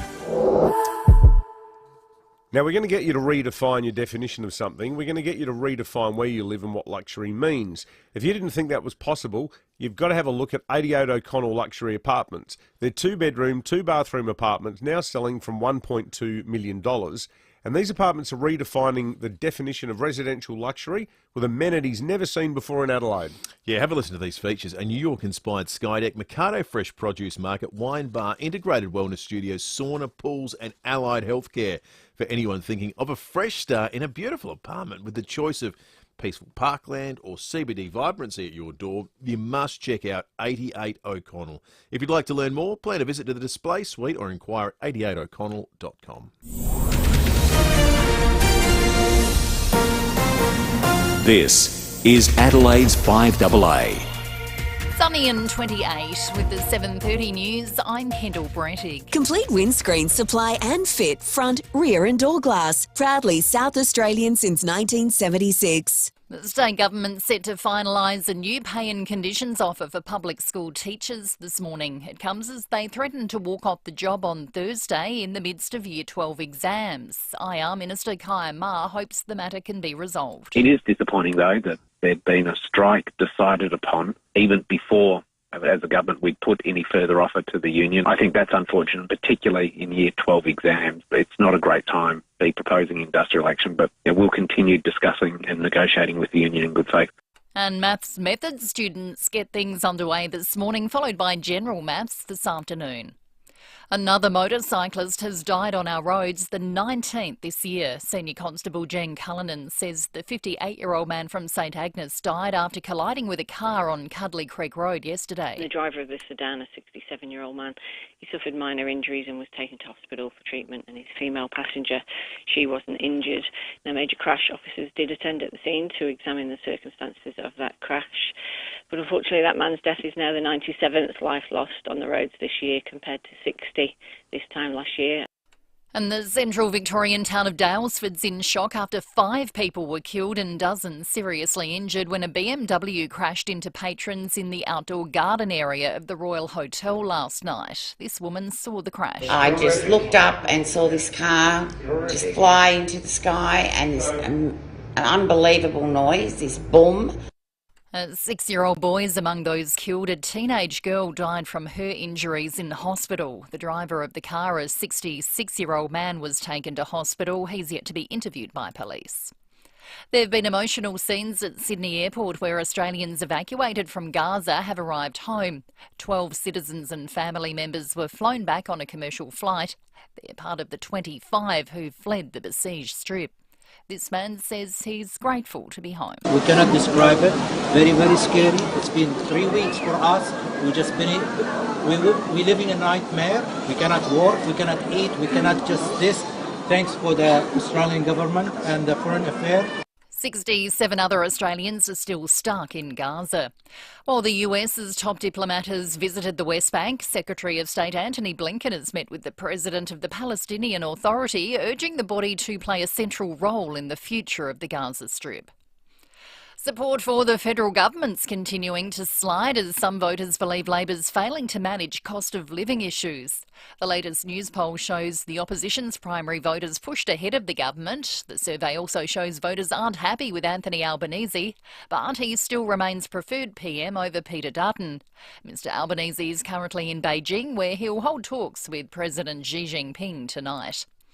And 1 year from today, Americans will head to the polls and vote in the 2024 presidential election. New polling shows President Biden's now trailing Donald Trump in 5 of the 6 most important battleground states. Speaking at Florida's annual Republican Summit, Mr Trump has also taken aim at fellow party candidate Ron DeSantis. My people said, "Sir, don't hit him. He's a Republican." I said, "I don't care if he's a Republican." And we hit him hard, and now he's like a wounded falling bird from the skies.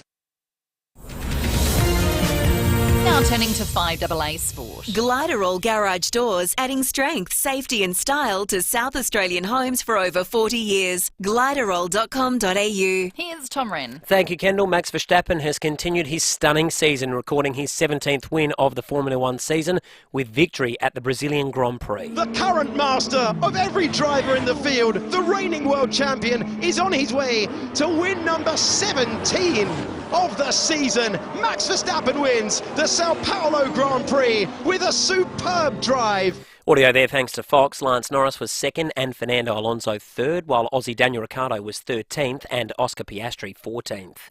Well, India remains unbeaten at the Cricket World Cup after thrashing South Africa by 243 runs. The Proteas were bowled out for just 83. Virat Kohli's unbeaten century on his birthday helped the unbeaten home nation post 326. Kohli says it was a special day for both himself and the team. Playing the toughest team in the tournament that we played so far, to be very honest. They played some amazing cricket, so there was this motivation of wanting to do well for the team. Because it happened to be my birthday, obviously it becomes a bit more special. The amazing effort. Meantime, the Adelaide Strikers women are back on top of the table in the WBBL after a 6-wicket win against the Perth Scorchers. To soccer, Liverpool has been held to a 1-1 draw against Luton Town, meaning the Reds remain 3 points behind leaders Manchester City. And there was one other game overnight, with Nottingham Forest moving up to 12th with a crucial 2-0 win at home against Aston Villa. Pangala! Good save from Martinez, couldn't keep it out. He's bounced off his hand, gone over the line. Forest are 2 up. Audio there, thanks to Optus. And that is the 5AA Sport. Now to the traffic. Reimagine your home, elevate your life at 88 O'Connell Street Luxury Apartments. See 88o'connell.com. Good morning at Hope Valley. 2-car collision to look out for today. Grand Junction Road at Awonga Road. Clovelly Park Road plates in use of the South Road and Dawes Road intersection. Speeds down to 40 and she's pretty bumpy through there. And we've got a lane closed this morning at Salisbury for works. Park Terrace near Paternoster Road, speeds at 25. Cameras are out and about early. You'll find one Baines Road, Woodcroft, and another one to Ashwin Parade at Torrenceville.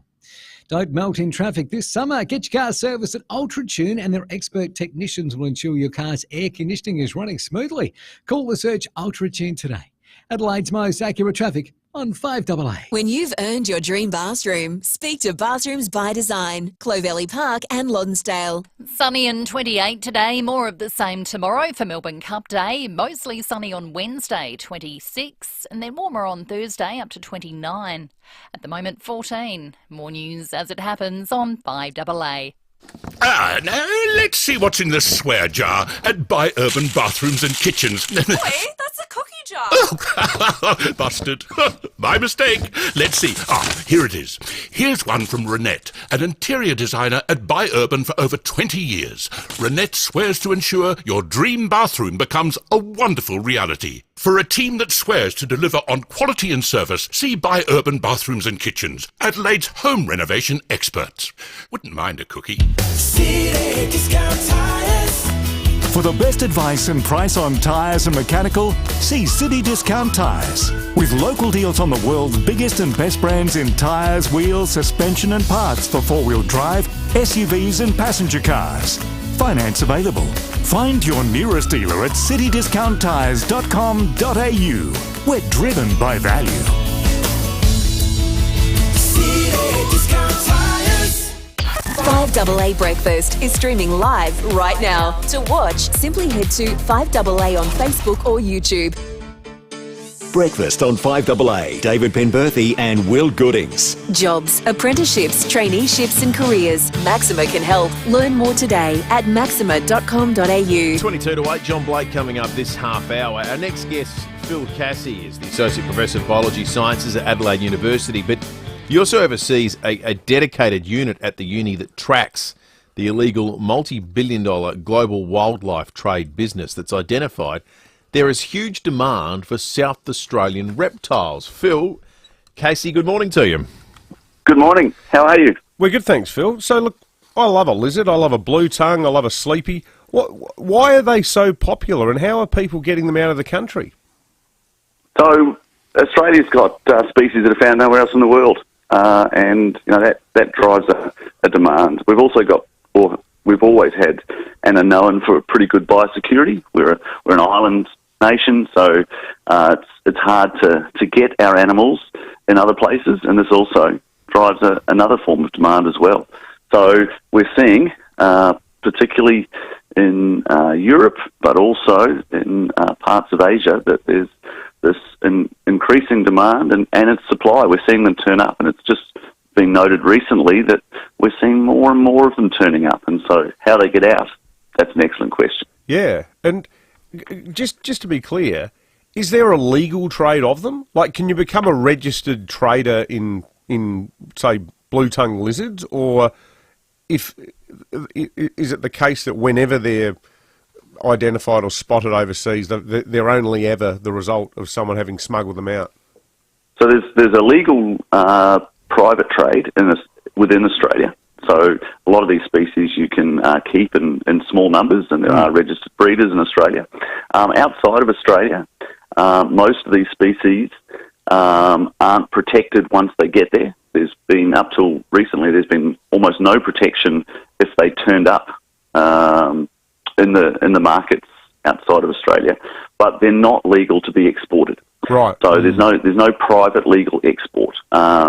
you can, zoos, and there are ways of getting them out legally, but it takes a lot of paperwork, and it's not just for private keeping.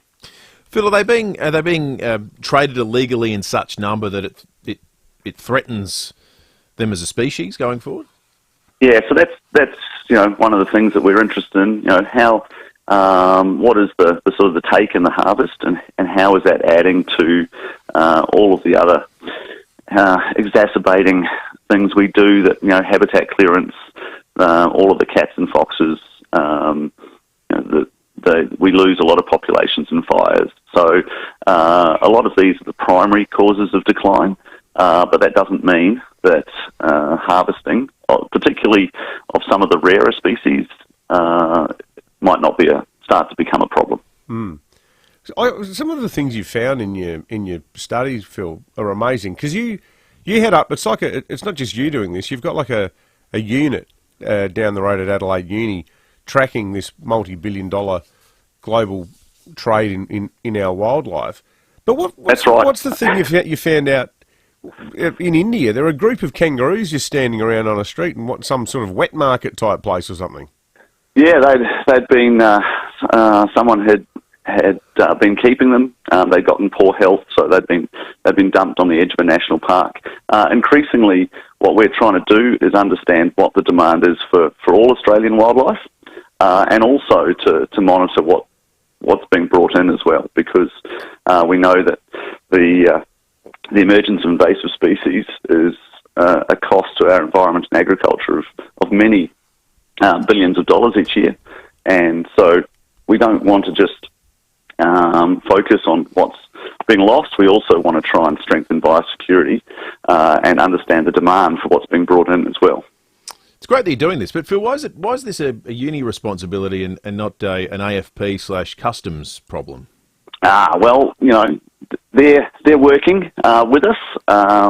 The issue is there's a hell of a lot of agencies in Australia at state and Commonwealth level.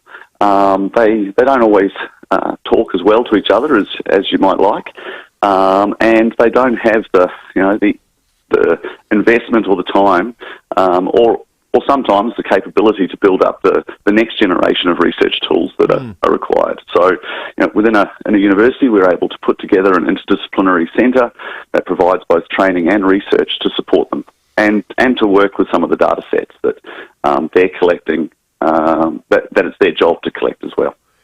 Do you know off the top of your head, Phil, how much would people be prepared to pay, say, to get like a shingleback lizard or a blue tongue overseas? Yeah, I do. It's not something we tend to advertise too much, but needless to say, it would. Well, I suppose you wouldn't want to advertise it because it could create we're not trying to create a new a new market or a new demand. Sure. Yeah. But yeah, it would definitely surprise you.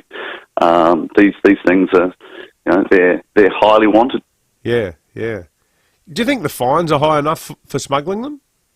Absolutely not. No, and that's something we're looking at as well within our centre. So we're looking at assisting the agencies in improving their legislations, and also helping the court systems for looking at. We're going through a reform at the moment, both in South Australia and nationally, of our environmental laws, and so we're very keen to make sure that some of those punishments and some of the prosecutions, as well as the awareness and the education programs, are all improved. Yeah, it's fascinating stuff. It's sad that we actually need something. It's important work dedicated to this. It shouldn't be happening. It's just terrible. But great chat, Phil Cassie there, Associate Professor of Biological Sciences at Adelaide Uni. Hey, thanks to Dave in Ardrossan, who rang up about the lack of seatbelts in paddy wagons. A copper mate of mine sent me a message saying, no, Dave is right. There are no seatbelts in paddy wagons. And we had a few texts about it. Someone saying that they think it's unfair because everyone's innocent till proven guilty. Well, they're actually there in part to protect the prisoner, because they're a hanging hazard. So that's one of the reasons why, and part of it would be off the back of the deaths in custody reports and so forth. And there'd be a lot of mental health call-outs. Yep. That's the key reason that they're not there.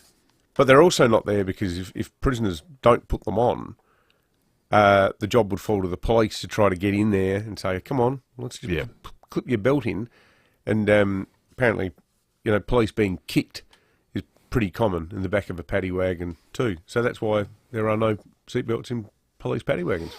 All right, let's check traffic thanks to Keezer. Are you tired of back pain? We'll try Keezer, KIESER.com.au. Thanks, Will. At Hope Valley, two-car collision on Grand Junction Road at Awonga Road. Kilburn, breakdown on Grand Junction Road near Churchill Road, and at Penfield, a smash on Heathloop Road near Wammer Road. Slow going Clovelly Park at the moment. Road plates in use of the South Road and Dawes Road intersection. Speed down to 40 and quite bumpy through there with a camera at Majors Road at O'Halloran Hill. Got $5? Get a lunch at OTR. All sandwiches, all made fresh daily. All for just $5, even triple sandwiches. Mondays to Wednesdays at OTR. Adelaide's most accurate traffic on 5AA. You've decided to build? It's exciting stuff. When you've found land, it's a good idea to get advice on what you can build on your new parcel of paradise. Get Steve from Beechwood Homes to take a look. There's no obligation, and you'll get a great understanding of what's possible. Sloping block, flat block, weird shaped block, or block on a cliff. Speak with Steve from Beechwood Homes for all the possibilities. Life's good. It's even better in a Beechwood home.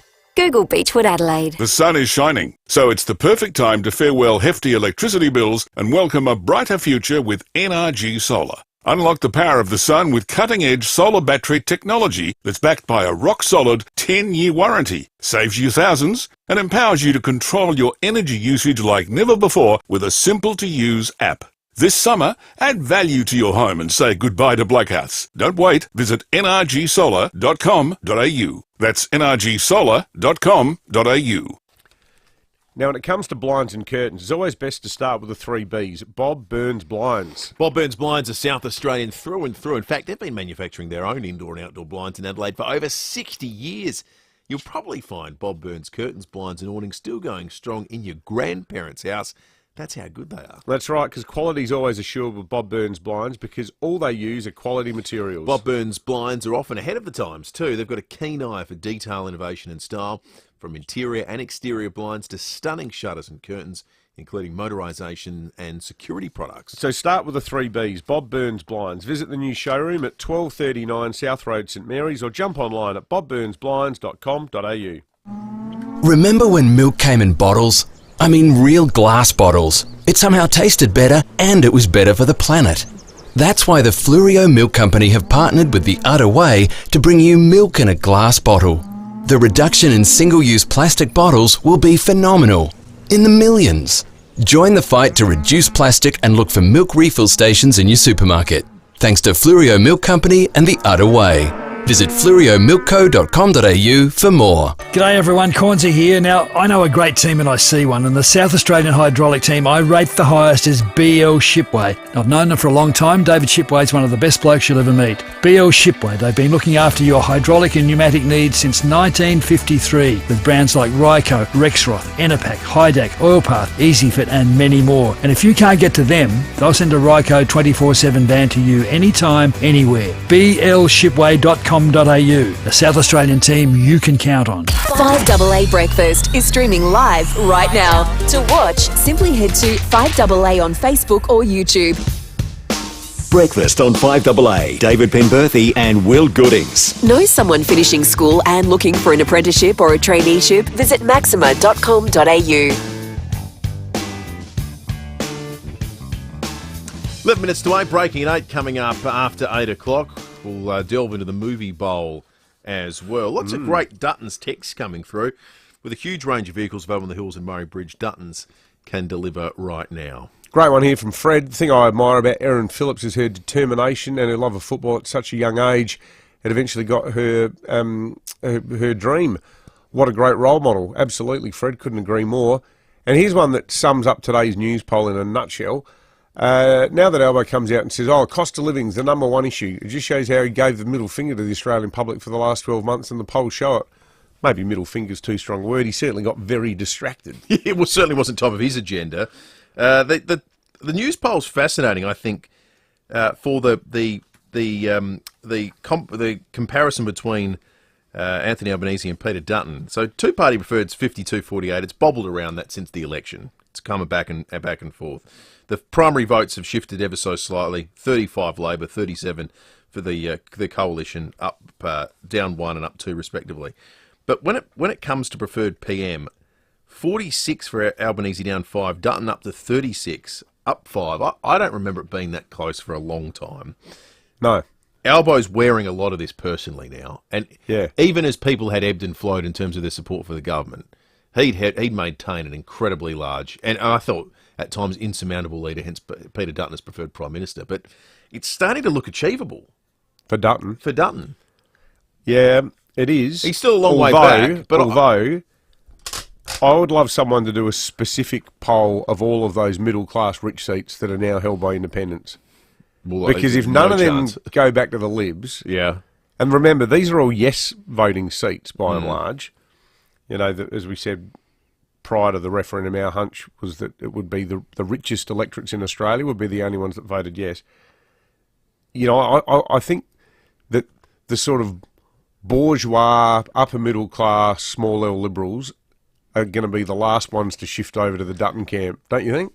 So do you reject... The people who I think deride him as, hey, he's just he's a horrible, unpleasant, cruel man. But there are starry-eyed Lib analysts that'll say, Liberal Party analysts now that'll say, the path back to Kirribilli isn't through the Till seats. It's through working-class, old, traditional Labor seats. Which I worry in the heat of battle for the Libs, come election time, they're the seats that like listen up when there's a Mediscare campaign or something like that. Absolutely. Where people go, well, I don't know, I just still trust Labor more from a, health system and not having privatisation or I might lose my penalty rates. Yeah. They're the people, working people earning a wage as opposed to a salary, are much more suspicious of the Libs on IR and health. See, I think zooming out into the future, I don't dispute that analysis because we've seen it play out in the United States.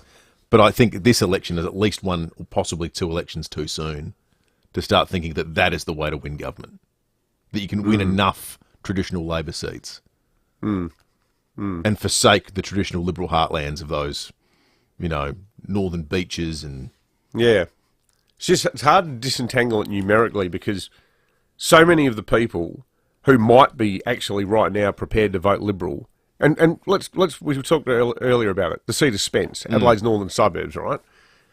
Maybe we are at a point where, 10% of voters in Spence go, bugger it, I'm sick of Albanese taking his eye off the ball. Well, if 10% of voters in Spence vote for the Libs instead of Labor, Labor probably hold the seat by 5%. Yeah. Like the margins are so massive in these seats that but it has to be a total groundswell, a total flipping of sentiment to change it. And that's why I say it's probably not a one election cycle phenomenon. It's probably a decade-long phenomenon, Yeah. which means it's not on the event horizon for Peter Dutton. It's an interesting thought. We should hear from some people who live in Spence this morning. 8223 We've spoken a lot about that suburb. Massive Labor suburb with a high no vote. And we're talking here, Brahma Lodge, Salisbury, Elizabeth. The 72% no vote out there. How do you feel? Do you feel that the government is helping you on the cost of living front, folks? Let us know. Simple as that. 8223 Text us on the Dutton's text line. It's time for John Blake, thanks to Aussie Fast Transport Solutions, interstate freight distribution, warehousing and local Adelaide couriers. Call Aussie Fast, 13 13 64. Welcome to Mastermind. Could we have our first contestant, please? Your name is Brenton Raglas. The Star. You are the nightly news presenter on Channel 9. What a talent. Your special subject, current affairs and doing vocal sound effects. And your time starts now. As a 9 news presenter, what is the most concerning world event at the moment? 50 sleeps till Christmas. Correct. What is your favourite kitchen appliance? We have our snow globe at home. You can twist it at the bottom and it plays a beautiful Christmas carol. No, that's incorrect. That's not a kitchen appliance. Snowflakes going around inside. No, that's incorrect. We know you're a Channel 9 news presenter, but who will be Channel 7's news sports reporter? Fergus the fire engine. Incorrect. Nasty Neville. No. The three wise men. No, that's not right. Mary Poppins. No, that's incorrect. Father Christmas. No, I'm sorry, that's incorrect. What is the main reason Israel refused a ceasefire in the current conflict? Maybe they're setting up their Christmas tree. No, that's incorrect. How do you feel about the Adelaide City Council? These clowns are having a great time, aren't they? Correct, and after round 1, you have a dismal 2 correct answers. Merry Christmas. Join us again next time for Mastermind. Well done, Brenton. How about doing your fire engine sound effect for us?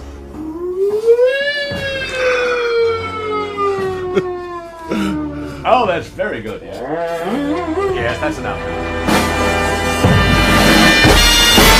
More from John Blake coming up after 8:30 when we go behind closed doors. I thought the pageant coverage was excellent on Saturday. We couldn't actually make it to the pageant this year, but we watched it in its entirety on television. Brenton and Kate did a wonderful job. You got the carols coming up soon, haven't you, Will? Got the carols coming up. Yep. It's my foray into Christmas. Do you think at some point we might see the Will Goodings Christmas album? Because often TV stars have side projects. Have you ever thought about, wearing a Bing Crosby-style cardigan and with your mug of eggnog? Chestnuts roasting on an open fire. I'm naturally transitioning into becoming Alan Partridge. We don't need to... Alan Partridge. We don't need to kick We it along are Alan artificially. Partridge. Oh my God, I feel like Alan Partridge every day. I watched one of his videos yesterday. It was have you ever seen his Northern Ireland special? No. It's unbelievable. He says, "For me, no song has ever captured the tedium and frustrations of a Sunday than U2's Sunday Bloody Sunday." Just extraordinary. Hey, we've got some... Check him out on YouTube, Alan Partridge. We've got an exciting development coming up. It's going to be announced after 8 o'clock. A return of an old favourite. Ooh. Probably a segment that Alan Partridge is jealous he didn't come up with himself. Let's just say, if you like cheese, you're going to want to stay listening. Don't just get a forklift, get a Toyota forklift. Right now, Toyota Material Handling is having a massive clear-out of 2022 and 23 plated forklifts. Score great deals across a selected range of new Toyota forklifts currently in stock. Counterbalance and reach forklifts, walkie stackers and more. So if it's 22 or 23 plated, get a great Toyota forklift deal. Visit toyotamaterialhandling.com.au. Get a Toyota forklift. T's and C's apply. Offer ends December 31. Over 60,000 Adelaide homes have said yes to saving money on their energy bills with Yes, your energy saving solutions. What's keeping you? Did you know that you might be eligible for a rebate on a new appliance like a dryer or fridge? You might even qualify for a purchase you've already made. Just visit the Yes website for a list of appliances and the size of the cashback available. For T's and C's on this unbeatable offer from your energy saving solutions, go to yes.net.au. That's YESS.net.au. Now, there's a great local success story here. It involves a bloke called Matty B. Matt, he knew early on he was destined for big things. He was dux of the school, a high achiever. He could have been a chemist, a doctor, an astronaut. In fact, the possibilities for Matty B were almost endless. But to everyone's surprise, Matty chose to be Lord of the Pies. That's right. He started making his own pies, and he called them unique pies. Now, I can attest, we tried these the other day, they're superb. I had a couple yesterday. My goodness. Yeah, really good, really good. Now, according to Matty B, unique pies, they're the best pies in the world, and with good reason, because he spent a lifetime perfecting them. Now he's living the pie life. Matty B also applied the same dedication to unique sausage rolls and unique donuts. Matty's an artist. You've got to try them. Get unique pies, including sausage rolls and donuts, from your local independent supermarket or wherever you get great food. Unique, it's time for something better. When you're gone, who gets the things most precious to you? Like your highly valued comic book collection or your 1976 Tirana in mint condition. If you don't have a will, you'll never know. Donlan Lawyers specialise in wills and estate planning. From the simplest to the most complex, Donlan Lawyers will give effect to your wishes. For wills and estate planning, visit donlanlawyers.com, Hindmarsh Square, Adelaide, and Ocean Street, Victor Harbour. If you need to fix your pipes, call Precise. Call Precise. If your toilet's blocking up, call Precise. Call Precise. If your lights aren't turning on, or your hot water is gone, or a plumber or an electrician, call Precise. Precise. Precise Plumbing and Electrical. Call 1300 700 200. That's 1300 700 200. Precise Plumbing and Electrical. Local and experienced trade specialists. For a plumber or an electrician, call Precise. Call Precise. online, on DAB digital radio and on 1395 AM. Talking Adelaide. This is Adelaide's 5AA. Sunny and 28 with the 8 o'clock news. I'm Kendall Brettig. Chipped windscreen? Complete Windscreens can repair it from just $99. Look for the big red koala. The Dalesford community in central Victoria is in shock after a tragedy that unfolded at the local pub. 5 people, including a 6-year-old boy and a teenage girl, have died after a car ploughed into the Royal Hotel beer garden. The driver remains in hospital and is yet to be interviewed. Local Mayor Brian Hood says the community's hurting. This is a devastating accident and the community is really going to be hit very hard by this. It's of no surprise that people immediately jumped into action and tried to help as best they could with first aid and even just with blocking off roads, making the scene safe. Here in SA, police want to speak to any witnesses or people with dashcam footage after a fatal motorbike accident at Cuddly Creek yesterday. A 58-year-old St Agnes man died after colliding with a car on Cuddly Creek Road. His death is the 97th life lost this year compared to 60 a year ago. He's also the 19th motorcyclist to die. Year 12 exams begin today amid a looming teachers' strike. Many have criticised the Education Union for the timing of the planned strike on Thursday. IR Minister Kaya Ma says they're continuing to negotiate in good faith. Teachers do such an incredibly important job in our society, educating the next generation of our citizens and our leaders, and for the union to propose to take industrial action in the middle of exams, I don't think does them any favours. The Prime Minister's popularity is in decline, falling by 5 points since the Voice referendum's defeat. The latest news poll shows opposition leader Peter Dutton has gained 5 points on Anthony Albanese, the political contest between Labor and the Coalition's narrowing to its closest margin since the election last year. While the Prime Minister's in China ahead of a meeting with President Xi Jinping, Anthony Albanese has left the door open for Beijing's future membership of the Trans-Pacific Trade Pact, but says the country must demonstrate high trade standards if it wants to join. The future of our pandas, Wang Wang and Funi, is also set to be discussed. There have been hugs and tears at Sydney Airport, where Australians evacuated from Gaza have been reunited with their loved ones. Max White's there. 12 people have touched down on home soil after being evacuated from the besieged Strip. They're among a group of 25 citizens, residents and family members who fled Gaza through the Rafah crossing to Egypt. Family members and friends embraced each other in the arrivals terminal, many greeted with flowers and thanking the government for their assistance. Foreign Affairs officials are assisting 67 Australians and their relatives who remain trapped in the enclave. A cutting-edge breast cancer drug will soon become cheaper for hundreds of people with an aggressive form of the disease. Enhertu is being added to the PBS. It's used to prolong the lives of patients whose cancers spread beyond the breast and lymph nodes. Oncologist Dr. Sanjeev Kumar says it's a novel way of treating the incurable condition. It allows us to provide that magic bullet and insert it within the cancer cell. So it kills cells from inside the cancer cell. So it is a different sort of treatment compared to standard chemotherapy drugs.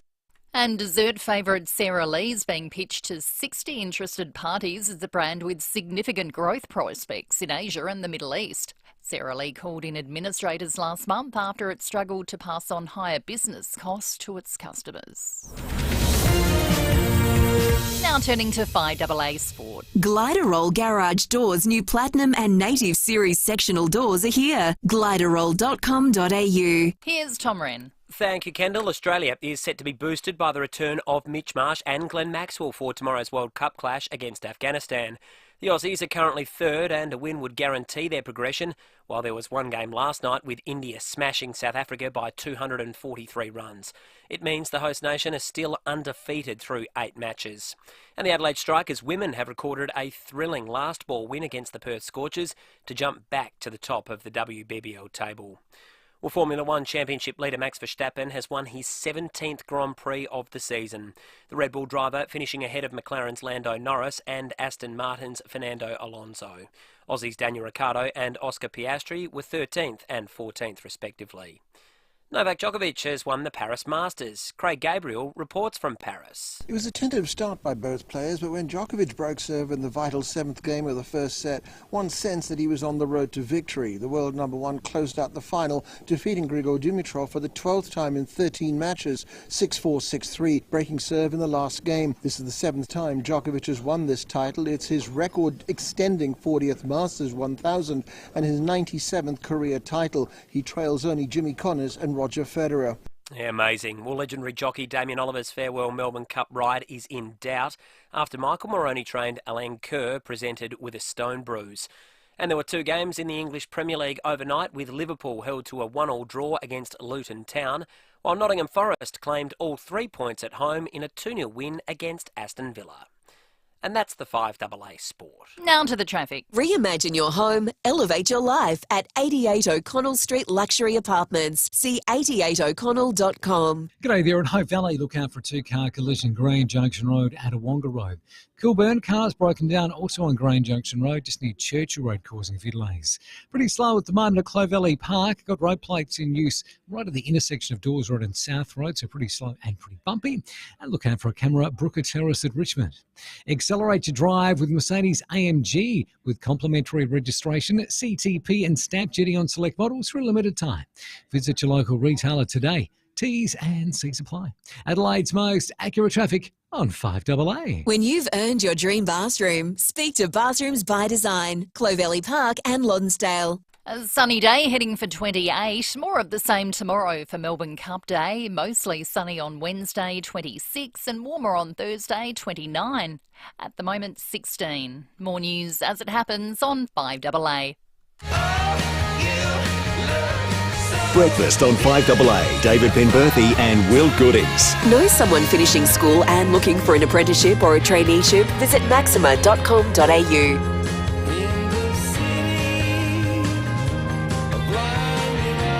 7 after 8. Good day to be a bank. Westpac just issued their profit for the last year, up 26%. To what? $7.2 billion after tax profit. $7.2 billion after tax profit. That's a staggering. Do you know what the most remarkable thing about that is? No one's hooping and hollering about how good that result is. That's sort of what everyone predicted. In fact, according to Bloomberg this morning, it's a slight undershoot of what they predicted they'd make. I think they were saying... They have a crisis talk about that, are they? I think Bloomberg, their panel of analysts said about 7.3. So 7.2 is not a huge miss. Yeah, good business to be in banking, isn't it? Unbelievable. Well, how much money they made too with the rates. Tends to happen. Tripping over each other to pass them on as fast as they can every time the Reserve Bank moves, which... It's almost a lock that they're going to do that tomorrow, isn't it? In the middle of the Melbourne Cup. Yeah, it's the favourite outcome. You doing anything for the Cup? I'm not a Melbourne Cup person. Yeah, I never do anything for the Cup. I've never. No. In fact, most of my adult life, I've been doing school pickup during the Melbourne Cup. Yeah, I often end up in the car with it on. I've slept through the last couple. It's during my nap time. I don't know, I'm just a dag at the end of the day. The idea of getting dressed up to do anything, to me, immediately tempers my excitement or interest in it.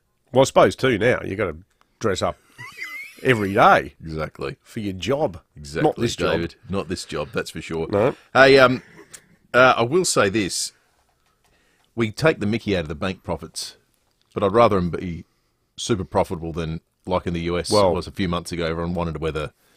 they're all going to fall over as a result of things like Silicon Valley Bank and others. So, if you could pick between the two evils, I'll go with this one every single time. Yeah, what to be said for a robust capitalist system. Exactly right. As annoying as it can be. 9 minutes after 8. Let's break some 8. Well, the biggest story in state politics over the next few days is, of course, going to be the looming teacher strike. The AEU members, those teachers who are members of the union, have already voted to take strike action this week on the same day as Year 12 exams, and the day before biology exams, which is one of the biggest subjects in Year 12. Now, we've got no firm steer from anyone as to the exact counter-offer that the state government is going to put. However, there is an expectation that the government is going to go further in a numerical sense towards the demand that the union is making. There's absolutely no way that they're going to match it. It's been described privately to me as ridiculous, the 8.4% that the AEU is asking for in the first year, and there's no way the government would set a precedent along those lines, given that the nurses only got 3%. So, anything significantly above that is going to be a hard sell for other public sector unions. One thing we have heard, though, and this is more from teachers themselves, we have had so many messages here.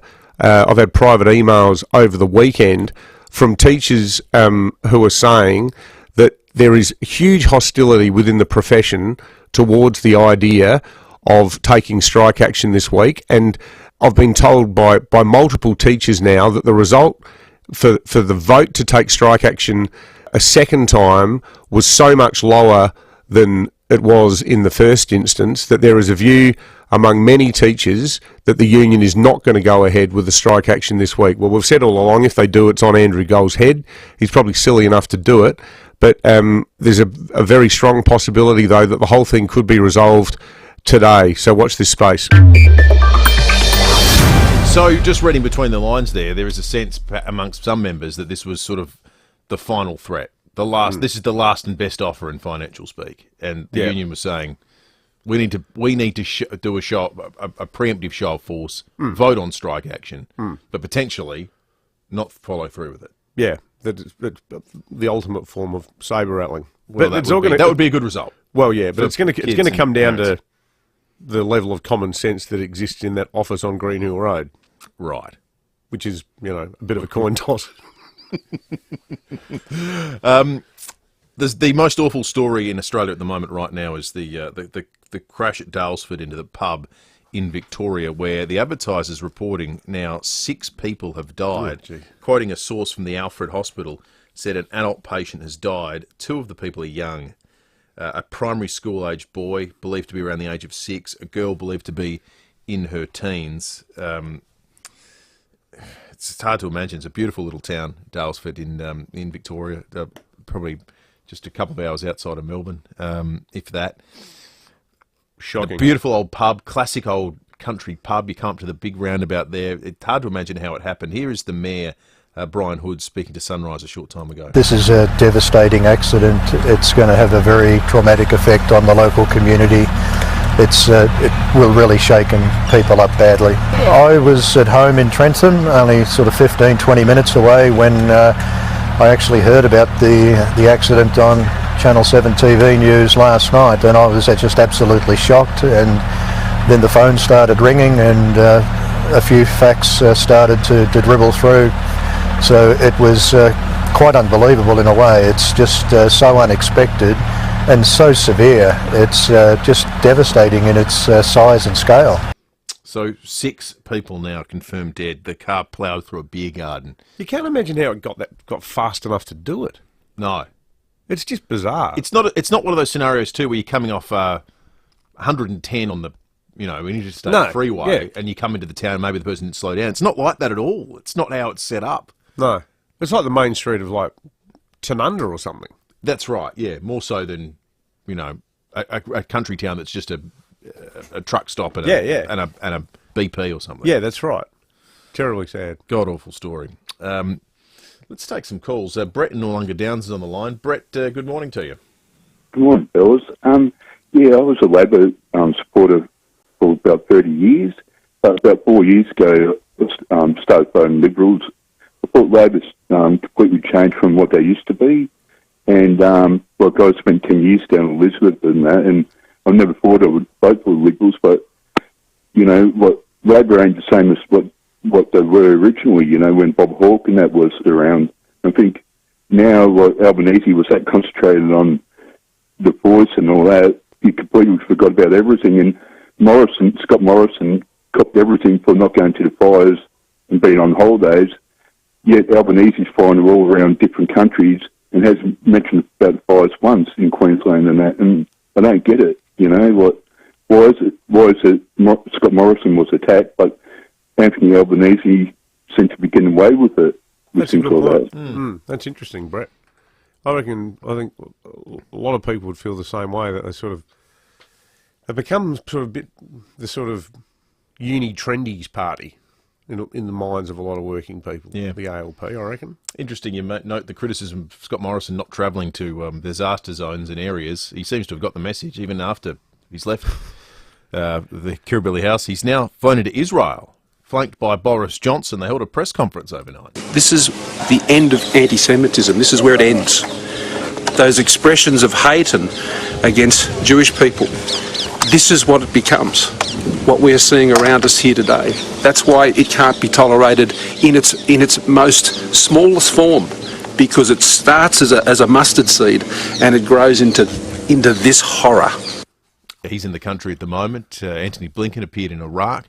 There's a host of ambassadors and dignitaries that have descended on the region broadly. He among them, with Boris Johnson as well, former PMs with an interest in the region. 16 after 8. A lot of Dutton's text too, following on from our conversation about Newspoll on the point that our caller was just making. One here from Scott says, guys, the looming stage 3 tax cuts will help the Liberals infiltrate working class suburbs. Been perfectly set up by the Libs too. It was legislated by Dutton and Morrison a few years back, and Labor are wedged as they're unable to budge, as they'll be seen again as the party who raises taxes. Be interested to see how that plays out, because there's always the opportunity for Labor to paint them as the tax cuts for the rich. Mm. But they're backing them though. Yeah, they are for now. Yeah. One here from Mike about interest rates and what a blunt instrument they are to control the economy. Morning, guys. The idea that raising interest rates will arrest inflation and rein in spending is an insult to the average punter. We've got no influence at all on so many of the factors that influence prices, i.e. petrol, exports, housing, and at the same time all this does is benefit the banks. When are we going to get this right? It's very true, isn't it? Yeah, it's not fair. None of it's fair. None of it's fair. But, well, the unfairness of it is that the average punter is being asked to do all the heavy lifting when it comes to fighting inflation. You've got a federal government that has its hands on levers too. They're many and more varied than the Reserve Bank. They can reduce spending. They can raise taxes. They can do things that suck money out of the economy and fight inflation. But they're very unpopular. Hugely unpopular.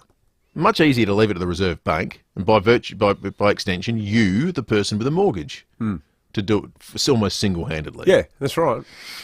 18 after 8. Let's check traffic thanks to Keezer. You tired of back pain? Try Keezer, KIESER.com.au. Thanks, Will. At Hope Valley, two-car collision on Green Junction Road and Wonga Road. Clover Valley Park, road plates in use of the South Road and Tools Road intersection. Speeds down to 40 and quite bumpy through there.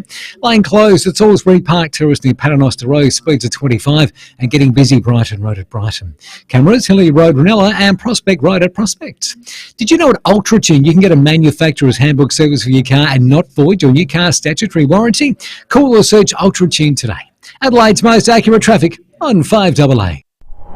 Rowie and Timmy G on the 5AA Sports Show. I want to do a special shout out to an SA icon, a sporting icon, to Erin Phillips tomorrow and the Phillips family. Enjoy the day. Erin, you are an SA sporting great. There's no other word you can use. From Two Codes, the record that you have given us a lot of joy over a lot of years. Rowie and Timmy G. Just one of the most special talented people, and I wish the Phillips family well tomorrow. 4 p.m. weekdays on 5AA. Thinking about a solar battery? Don't wait. Connect with NRG Solar and bring home a solar battery with a rock-solid 10-year warranty. Use the energy you generate during the day to store some for later, reducing reliance on energy providers and putting money back in your pocket. Experience blackout protection that'll save you thousands, all at your fingertips through a user-friendly app. Embrace 24/7 solar today. Visit nrgsolar.com.au. That's nrgsolar.com.au. If you need to fix your pipes, call Precise. Call Precise. If your toilet's blocking up, call Precise. Call Precise. If your lights aren't turning on, or your hot water is gone, or a plumber or an electrician, call Precise. Precise. Precise Plumbing and Electrical. Call 1300 700 200. That's 1300 700 200. Precise Plumbing and Electrical. On time, on budget, on the job. Or a plumber or an electrician, call Precise. Call Precise. The swear jar is back at Bioban Bathrooms and Kitchens. In fact, it never went away. I can tell you, though, it is now larger than ever. It's more like a swear keg. And despite what you think a swear jar is, the Bioban swear jar, it's completely different because it's full of pledges and promises. For example, here's one sent straight to us from the Bioban swear jar. It's from Martin the Tiler, affectionately known as Millimetre Martin. Now, he swears you'll love his millimetre-perfect craftsmanship. If you've seen Martin's work, you'll know what he means. It is impeccable. And here's one from Rick the Plumber. Rick swears to always clean up after himself, guaranteed. Thank you, Rick. We're sure that our listeners will hold you to that promise. For a team that swears to deliver on quality and service, see Bioban Bathrooms and Kitchens, Adelaide's home renovation experts. It's a frightening thought, but what if you lost the capacity to manage your financial affairs? If you're not at the helm, who makes medical or health decisions? Who controls the family trust? From the simplest to the most complex wills and estate plans, Donlan Lawyers will answer your questions and help carry out your wishes. For wills and estate planning, visit donlanlawyers.com. That's donlanlawyers.com.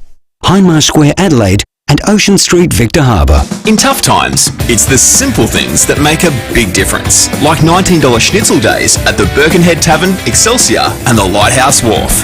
We know the humble schnitty can't fix all our problems, but we do know it'll put a smile on your dial. $19 schnitty, Mondays, Tuesdays and Wednesdays at the Birkenhead Tavern, Excelsior and the Lighthouse Wharf. Making the world a better place, one schnitty at a time. Got to start somewhere. You just know it's a Barreau Hotel. Rosanna Mangiarelli here from 7 News. Join me and Will Goodings for Adelaide's leading news hour, 7 News, tonight at 6 o'clock.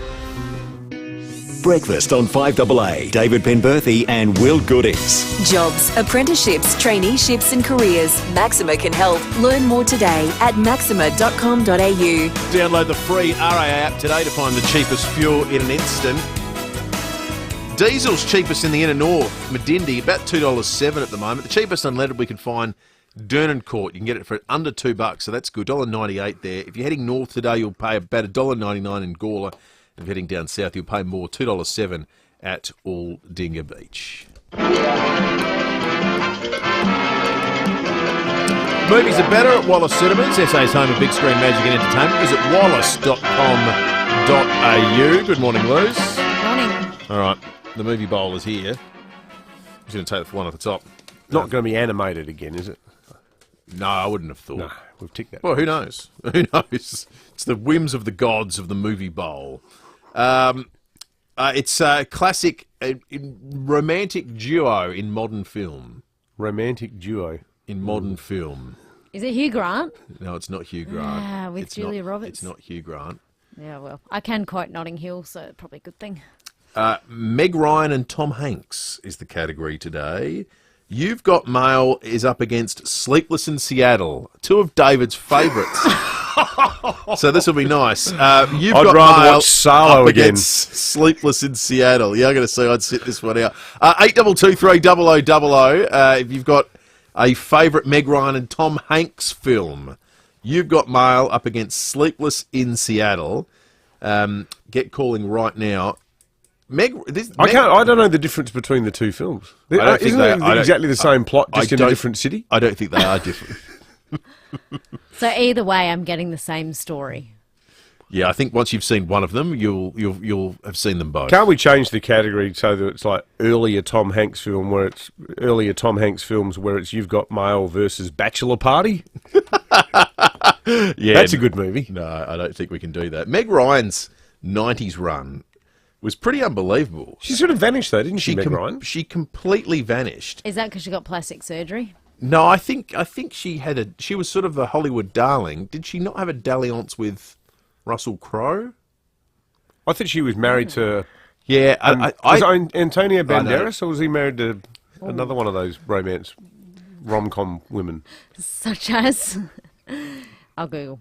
I'm Googling. Antonio Banderas. Oh, I've got this. This is going into the world of gossips and stuff. And it's not my Desperado. Sort of that's a good movie. But I think she was sort of this lovely, girl next door, kind of the darling of Hollywood, and then the relationship got a bit too steamy. It's a bit steamy. And lost her girl next door sort of. I think a bit of that happened. Credentials, and also the really cruel thing that happens to female actors. Yeah, judgmentalism. They get to a certain age, and they don't necessarily have the sort of Tom Cruise style longevity. Or maybe she just made so much money she thought, I don't need to work again. I feel like that wasn't it. Antonio Banderas was married to Melanie Griffith. That's right.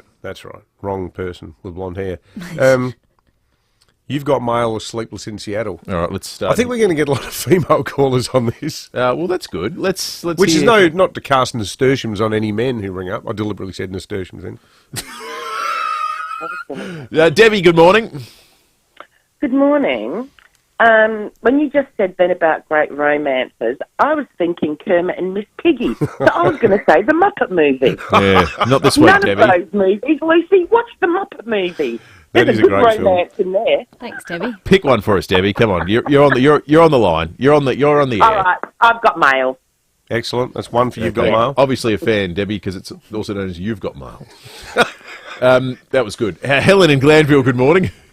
Yes, good morning. Yes, no, I'm the same. You've got mail, definitely. Yeah, thank you. Thank you, Helen. That's It'll excellent. be a beautiful day in Glanville today. Let's go to Evanston Park. Paul, good morning. Sunlight playing on the water. Yeah, good morning, boys. David, that's, casting nasturtium was pretty ordinary. You've got mail, Lucy. I think you'll love it. I'm almost 60, and I think it's one of the really nice films. Paul, So enjoy. Thank you, Paul. I have a question for you. You are one of our regular voters on this segment, which I love, but I think you would be one of our listeners who's seen the most films. Would that be right? Are you a movie buff? I'm actually not. Oh. I'm actually not. Oh, well, you No. just happen to have seen a lot of the ones that I haven't then. Yes, Which I think is a so, large but- group of films. Good on you, Thanks, Paul. guys. Thank you, Paul. I can't believe that. Of course, it's Tom Hanks, so this would render it ineligible. But I reckon one of the greatest movies, and certainly one of the best, for want of a better term, rom-coms, is When Harry Met Sally, which is Meg Ryan. Yes, that has lost twice so far this year. Seriously? It's Yes, such a good film. It lost to Groundhog Day with Battle of the Bills, and then it lost to Cool Runnings until last week of winter. How did it lose to Cool Runnings? Did about 19 films in the 90s, Meg Ryan. Did 7 after the year 2000, so dropped away significantly. Maria, good morning. Well, we've got to click the... Oh, Maria, good morning. Click the clicker, Will. Hello. Hey, Maria. How are you? Hey, buddy, how are you? Good, thanks, it's Maria. Sleepless in Seattle for me. Oh, okay. Finally gets a vote. So, Thank you, Maria. was it the first one? Yeah, and I think it's a walkover for You've Got Mail. Wow, that's surprising. I think of always Sleepless as the classic sort of rom-com. Yeah, the benchmark. But it's You've Got Mail came 5 years later. Yeah. The flame was rekindled. The combination of Hanks and Ryan put to the movie bowl test. Look forward to the review tomorrow, Lewis. That's their third romantic pairing. What was the other one? First one is in 1990, Joe versus the volcano. Oh, goodness. I Googled this. In fact, Tony just from then. Montague Farms just sent us Yep. a text saying, what about Joe v. the Volcano? Yeah. So they've done 3 rom-com pairings. So I didn't cut through Joe versus the Volcano. Maybe, Tony, send us through a review. Not familiar with that I one. mean, based on the amount of calls, I don't think any of these films have cut through. Yeah, people. No, you'll like it. It's nice escapism. It's a good, it's like Friday night TV type movie. You'll Rom-coms like are it. the sort of thing Right. that everybody watches and no one wants to admit to. So you'll enjoy it. If I watch it. What do you I don't mean? agree with that. I will I watch it. love Actually as a form of torture. No, I I hate will- that movie. Anyway, let's Yeah, but not go you into do. that now. But it was hugely popular. You can't deny the Okay, fact it's hugely fair enough. popular. So there's lots of people. But I bet you there's far fewer people that have seen it and enjoyed it than will admit seeing it and enjoying it. That's true. Whereas no one feels that way about some artsy film. Yeah, correct. Good on you, Luce. You'll have a good night, Luce. 29 after 8. 5AA News coming up. Over 60,000 Adelaide homes have said yes to saving money on their energy bills with Yes, your energy saving solutions. What's keeping you? Your energy saving solutions can connect you with the SA government initiative called REPS. Yes is offering eligible households a 2.6 kilowatt Rinnai system for only $699. Yes, $699. For T's and C's on this unbeatable offer from Your Energy Saving Solutions, go to yes.net.au. That's yes.net.au. The glass bottle is back. Flurio Milk Company have partnered with the Udder Way to bring you milk in a glass bottle. Look for milk refill stations in your supermarket, purchase your own glass bottle, fill it, take it home, drink it and bring it back to use again. No plastic, no waste. Just fresh Flurio milk in a glass bottle. It's like the good old days, but better. Look for milk refill stations in your local supermarket or visit fleuriomilkco.com.au. Now, David, you're a number of years off becoming an empty nester, not as many as me, though. No. I'm only about 15 away. You, on the other hand, will. It might never happen based on those block longer. prices we were talking about earlier. I know. But imagine a bathroom that's not full of kids' bath toys, piles of teenage clothes, or a bath stained with hair dye, unless you're covering up your greys. Yeah, it's something that we can only dream about. But one day, ours, like so many of our listeners, bathrooms will be their own. If you've earned your dream bathroom, choose Bathrooms by Design. They specialise in premium bathroom creation and installation. All their tradies, including tilers, plumbers, electricians and carpenters, are overseen by one project manager, and all your selections are made under one roof. So reward yourself every day with a luxury bathroom thanks to Bathrooms by Design. Be inspired. View their designs at bathroomsbydesign.sa.com.au or visit them at Clovelly Park or Lonsdale.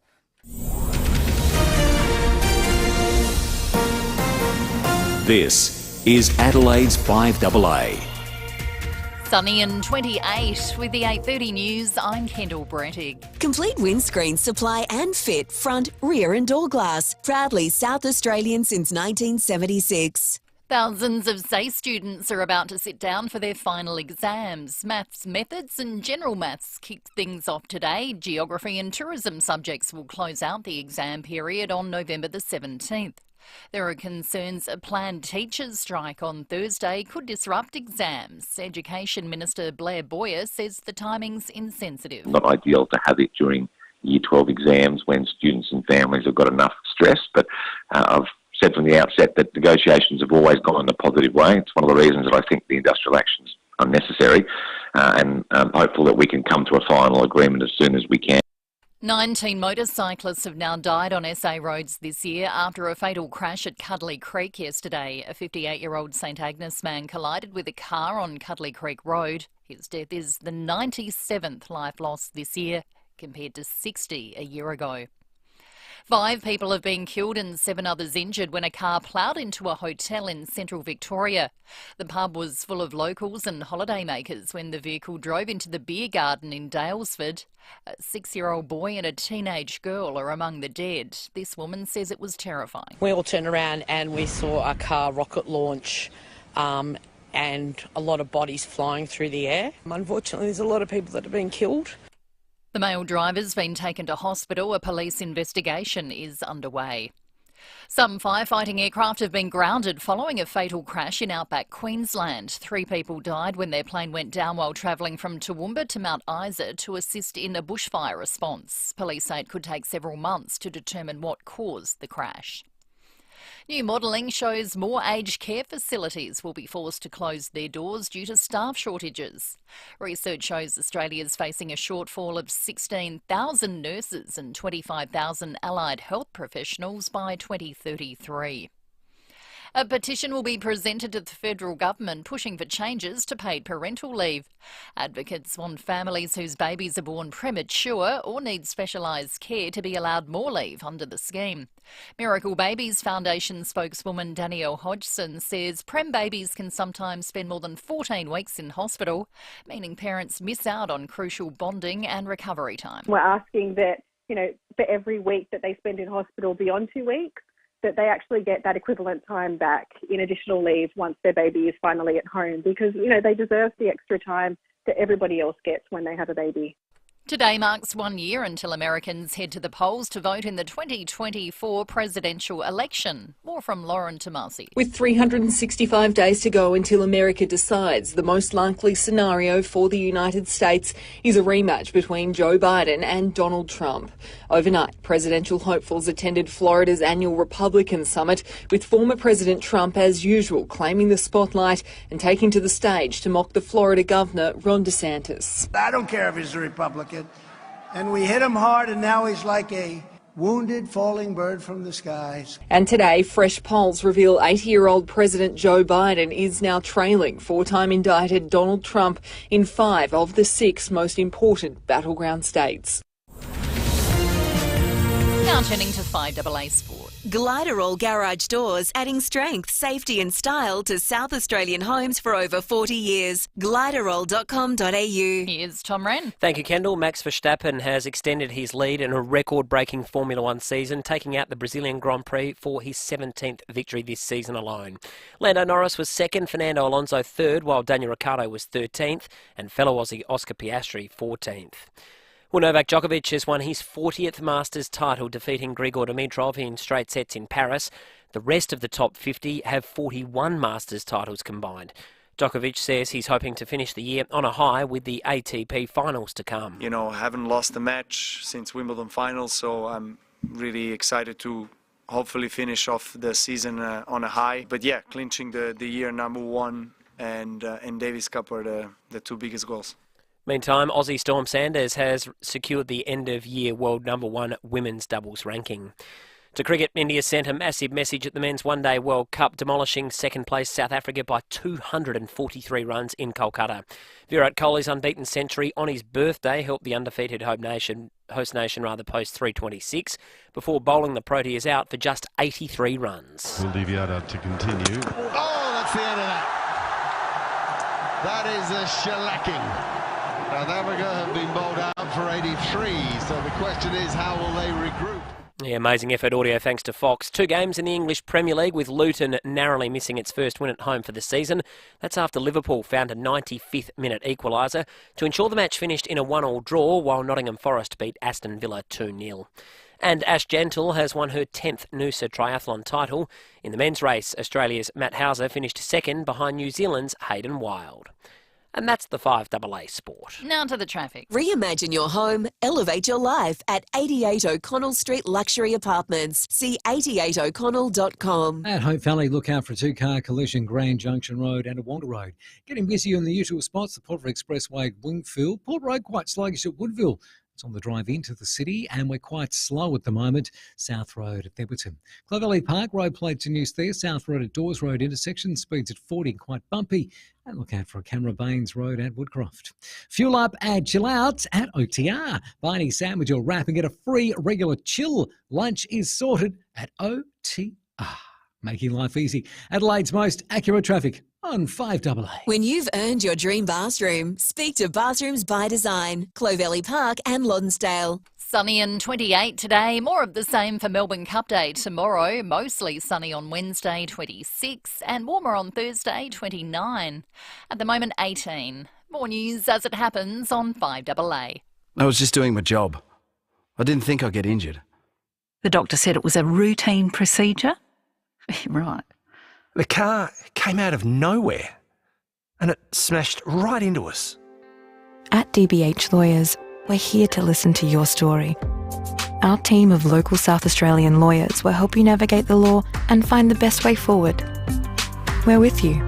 We're for you. We're DBH Lawyers. dbh.com.au.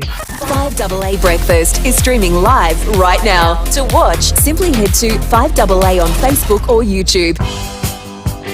Breakfast on 5AA. David Penberthy and Will Goodings. Jobs, apprenticeships, traineeships and careers. Maxima can help. Learn more today at maxima.com.au. 22 to 9, behind closed doors still to come. We've got Cheese Fest tickets to give away, and there's a way that's become custom that we give those away on the program. I've got the questions ready to roll. What cheese am I? It's not too far away on 5AA Breakfast.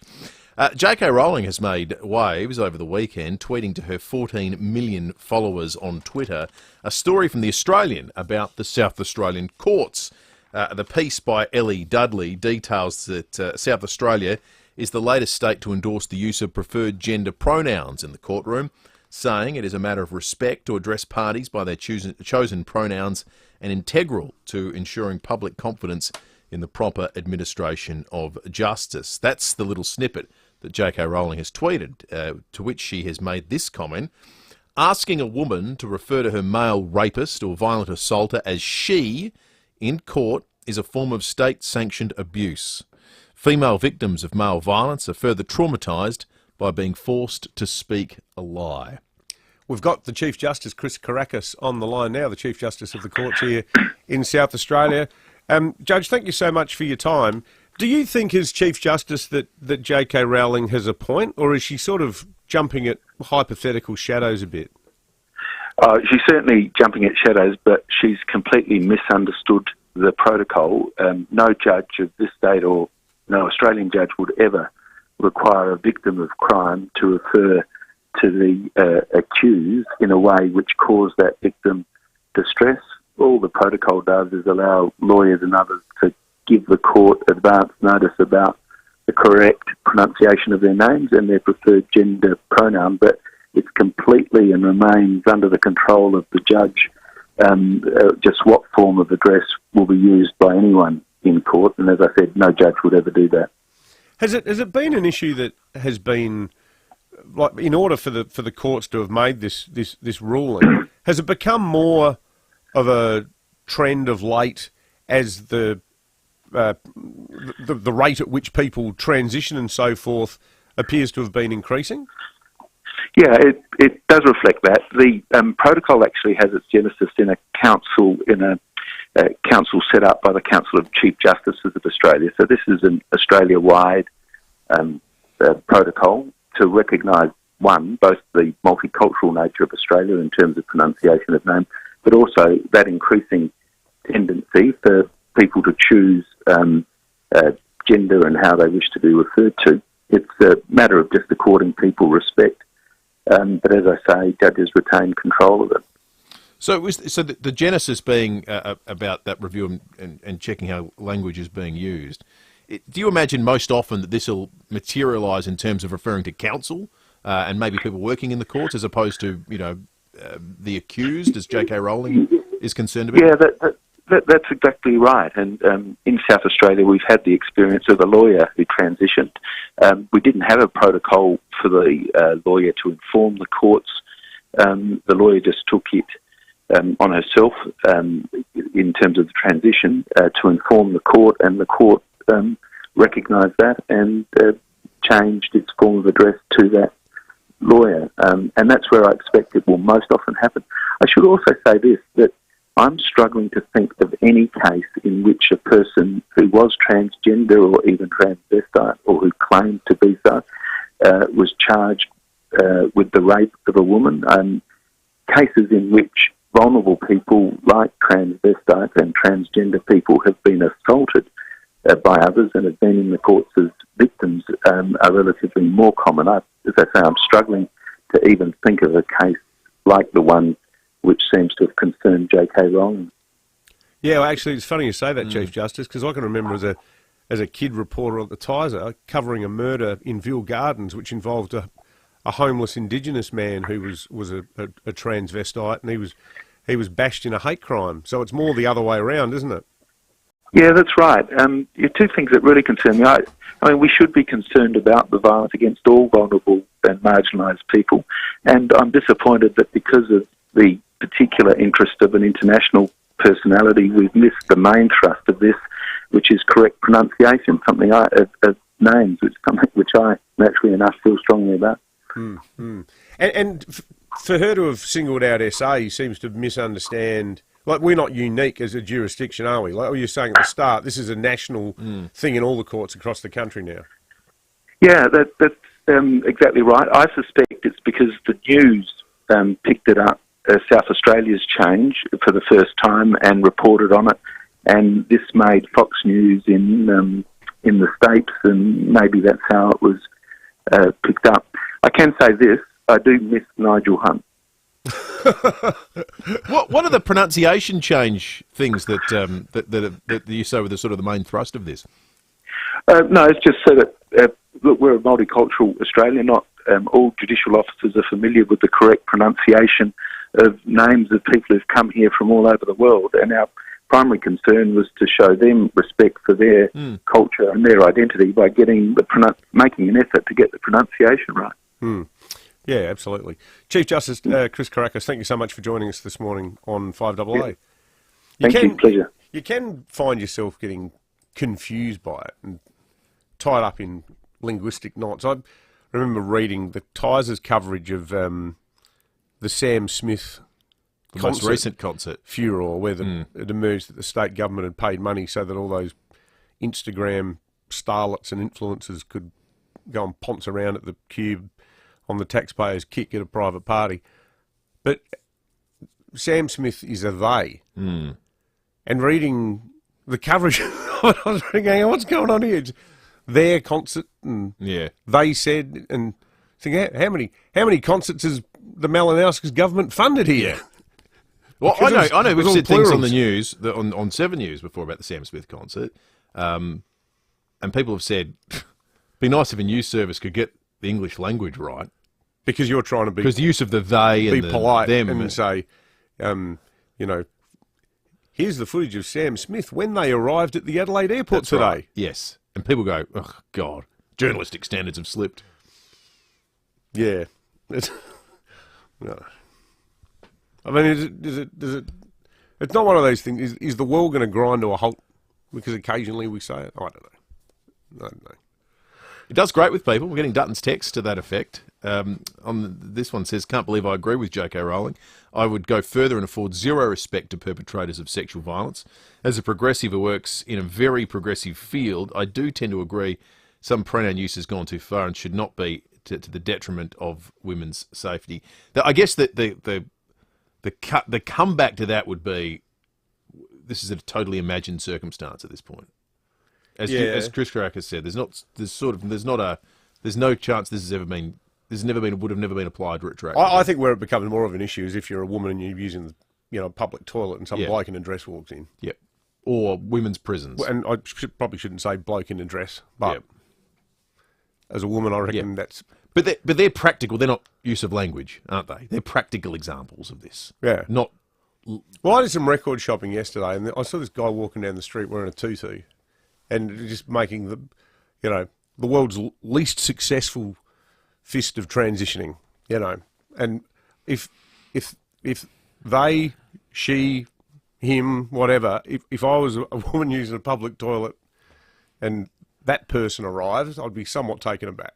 That's the sort of real life. That's right. Thing where it does get a bit. That's where I think those things are potentially more worthy of discussion. Yeah, for sure. 13.9. Let's check traffic and come back with more in just a moment. Keezer, you tired of back pain? Try Keezer at kieser.com.au. Thanks. We've all got a crash to look out for at Hope Valley. 2 cars involved in this one. Green Junction Road at Awonga Road. Porter Expressway quite slow inbound around the Wingfield area. Quite busy South Road at Mile End. Clough Valley Park road plates in use at South Road and Dawes Road intersection, and speeds out of 40 there, so she's pretty bumpy. And we've got a camera O'Sullivan's Beach Road at Lonstar. Setting up your four-wheel drive, Petter's four-wheel drive products offer a total brakes and suspension solution, complete with nationwide warranty. Petter's, the four-wheel drive under-car experts. Adelaide's most accurate traffic on 5AA. On 5AA mornings today, 19 motorcyclists have died on our roads this year. The road toll now up to 97. We'll look at that. And South Australians choosing more Chinese-built cars as EVs outsell hybrids for the first time in SA. Those stories, a lot more, your calls as well. I'm Matthew Pantelis. Look forward to your company from 9.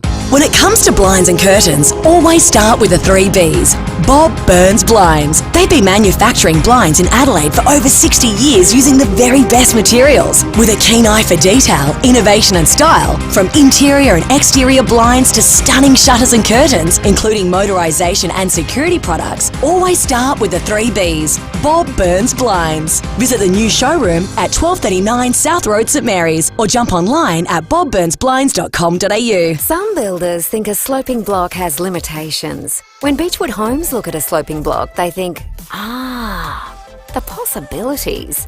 Beechwood Homes know how to make the most of a sloping block. In fact, they specialise in them.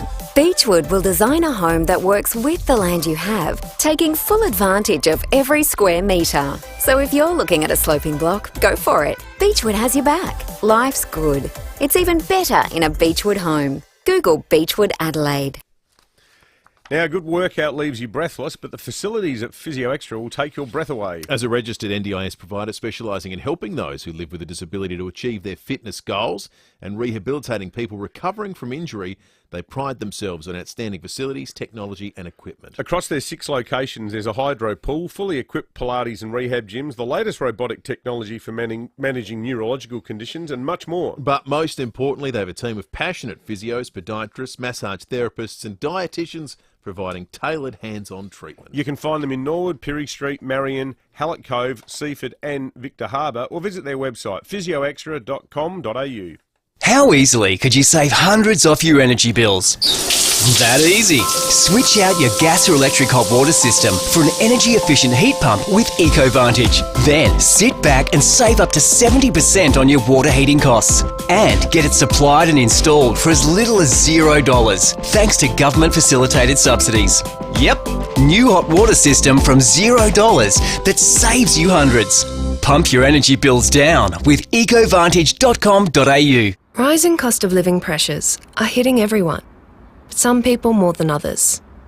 If you're struggling with your home loan or credit card payments, there may be ways your bank can help, like lowering your home loan or credit card payments, restructuring the length of your loan to reduce them, moving you to interest-only payments for a while, or deferring them for a period. Don't tough it out on your own. Please, talk to your bank. Breakfast on 5AA, David Penberthy and Will Goodings. Know someone finishing school and looking for an apprenticeship or a traineeship? Visit maxima.com.au.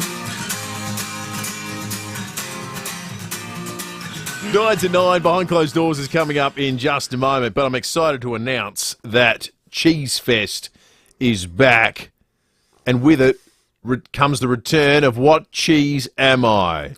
We need a jingle for this. We're just workshopping some The most ideas. anticipated game in radio history has returned. People love this. It's fair to say it's up there with Who Wants to Be a Millionaire as one of the most successful competitions ever. Eddie's apparently furious he didn't get to option it for Channel 9. I know.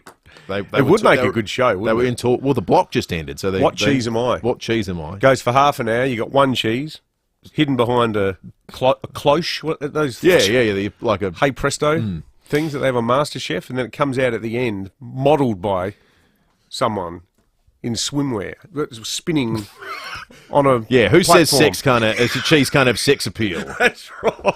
The most snackable weekend in SA, November 18 and 19 in Rundle Park. Get your tickets from cheesefest.com.au. We've got tickets for you and 3 friends to get along.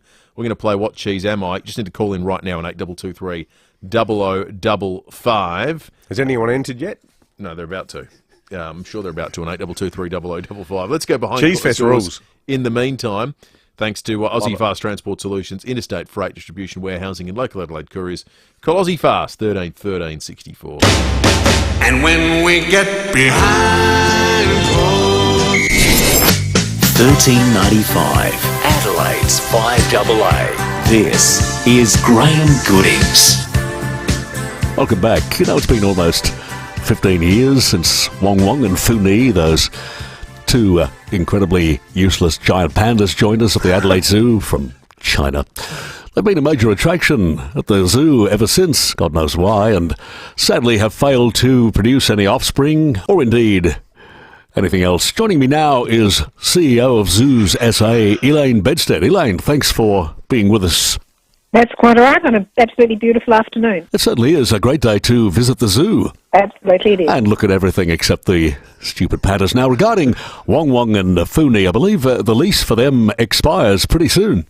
That's right. So we renewed or had a 5-year extension, which we signed back in November 2019. We do then have to start the negotiations about what the future is. So what's the process? Do you approach China or do they approach you with automatic weapons?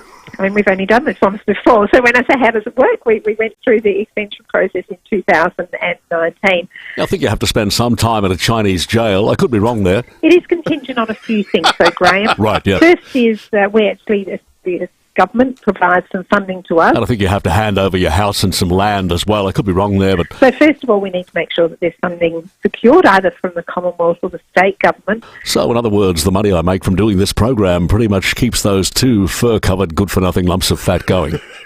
That's something really that we can't control, so I don't spend too much time worrying about it. Do you think Anthony Albanese is having talks with Xi Jinping about the pandas at the moment? He's in China. Look, he may be, but I'm sure there's a very, very long agenda. It is the first visit by an Australian PM. It's probably not the highest on our Prime Minister's agenda, even if it's high on mine. Yeah, it's not on mine or my son Will's either. But look, if those conversations come up, we've certainly made our view very, very clear. Yeah, I think I've made mine pretty clear during this interview. They are the only pandas in Australasia. Yeah, thank goodness. They do still remain incredibly popular with visitors. But not me or my son Will. And we know that there's people come from interstate, from New Zealand. We wouldn't cross the road. So how long do pandas live for? Pandas can live into their mid-30s in captivity. They tend to live longer in captivity because of the care that they receive. Oh, pity. So we can't rely on natural causes then. Shame. It's a family tradition, isn't it? I think he pinched my panda stick. Has Rosie expressed any views about him yet? She'll probably love him, and then you watch me fold like a deck of cards. You'll have to go to the Adelaide Zoo once a month to see them all. You think you have principles, and then you have children, and then that all falls apart. They are. I love them. They're great animals. They're wonderful, beautiful-looking animals. Yeah. Now, we're going to play What Cheese Am I? Now, the first caller through was Jamie in Banksia Park. Jamie, good morning. Jamie. How you going, boys? And yes, pandas are duds. Thank you, Jamie. You a cheese lover, Jamie? I'm cheering for you, Jamie. I love my cheese. Yeah, I love my cheese. What a friend we have in cheeses, I always say that. Now, there's 3 questions, and don't answer until the very end, because they get easier as they go along, all right? You ready to go, mate? Yep. Okay. Clue number 1. I am made in Denmark and Greece, but some people say the best version of me is made in Bulgaria. That's clue number 1. Clue number 2. One of the best places to find me in Adelaide is at Gagani's. And clue number 3, I start with the letter F. Feta is better. Feta! Jamie, a man who knows his cheese. You know that I know feta. Jamie, you're off to Cheese Fest. This week, it's going to be superb. November 18 and 19 in Rundle Park. Feta the devil, you know. You get your tickets from cheesefest.com.au. When I say I love you, you say you feta. Well done, Jamie. Jamie, superb work. You know, David only came up with feta so he could reel out all of your favourite feta puns. It's all become clear now, too. Good thing we're out of time. Now, we're going to continue with the Cheese Fest tickets over the course of the week too. So every day. We have more opportunities for you to play the most popular game in radio history. What cheese am I? We'll talk to Blakey about getting a jingle. Yeah, we'll get a jingle. Thanks to all your Duttons texts with a huge range of vehicles available in the hills of Murray Bridge. Duttons can deliver right now, and indeed your contributions on the Foodland Supermarkets Facebook and YouTube live stream, including our good friend that had been watching along from Dunedin. Yes. As the Royal Princess pulled into port, which would be sort of lovely, an exciting morning. Certainly would be. Great things to come. Matt Pantelis up next, and who knows, we might get some kind of breakthrough on the teachers' strike today. And we'll certainly know more. More importantly, in the educational space, good luck to all the kids who are starting their exams today. All the maths exams today. Whatever you do, if you're doing general maths, don't listen to the podcast of Will and I trying to answer the question at about 6:45.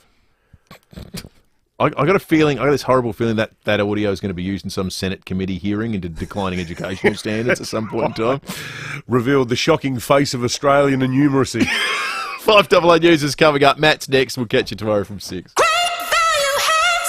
At Coles, there's great value hands down across fruit and veg this week. Like sweet 100% Aussie raspberries, just $5 for a 125-gram punnet. Get great value hands down at Coles. Offer ends Tuesday. Hi, I'm Lynn Andrews. For over 50 years, we, the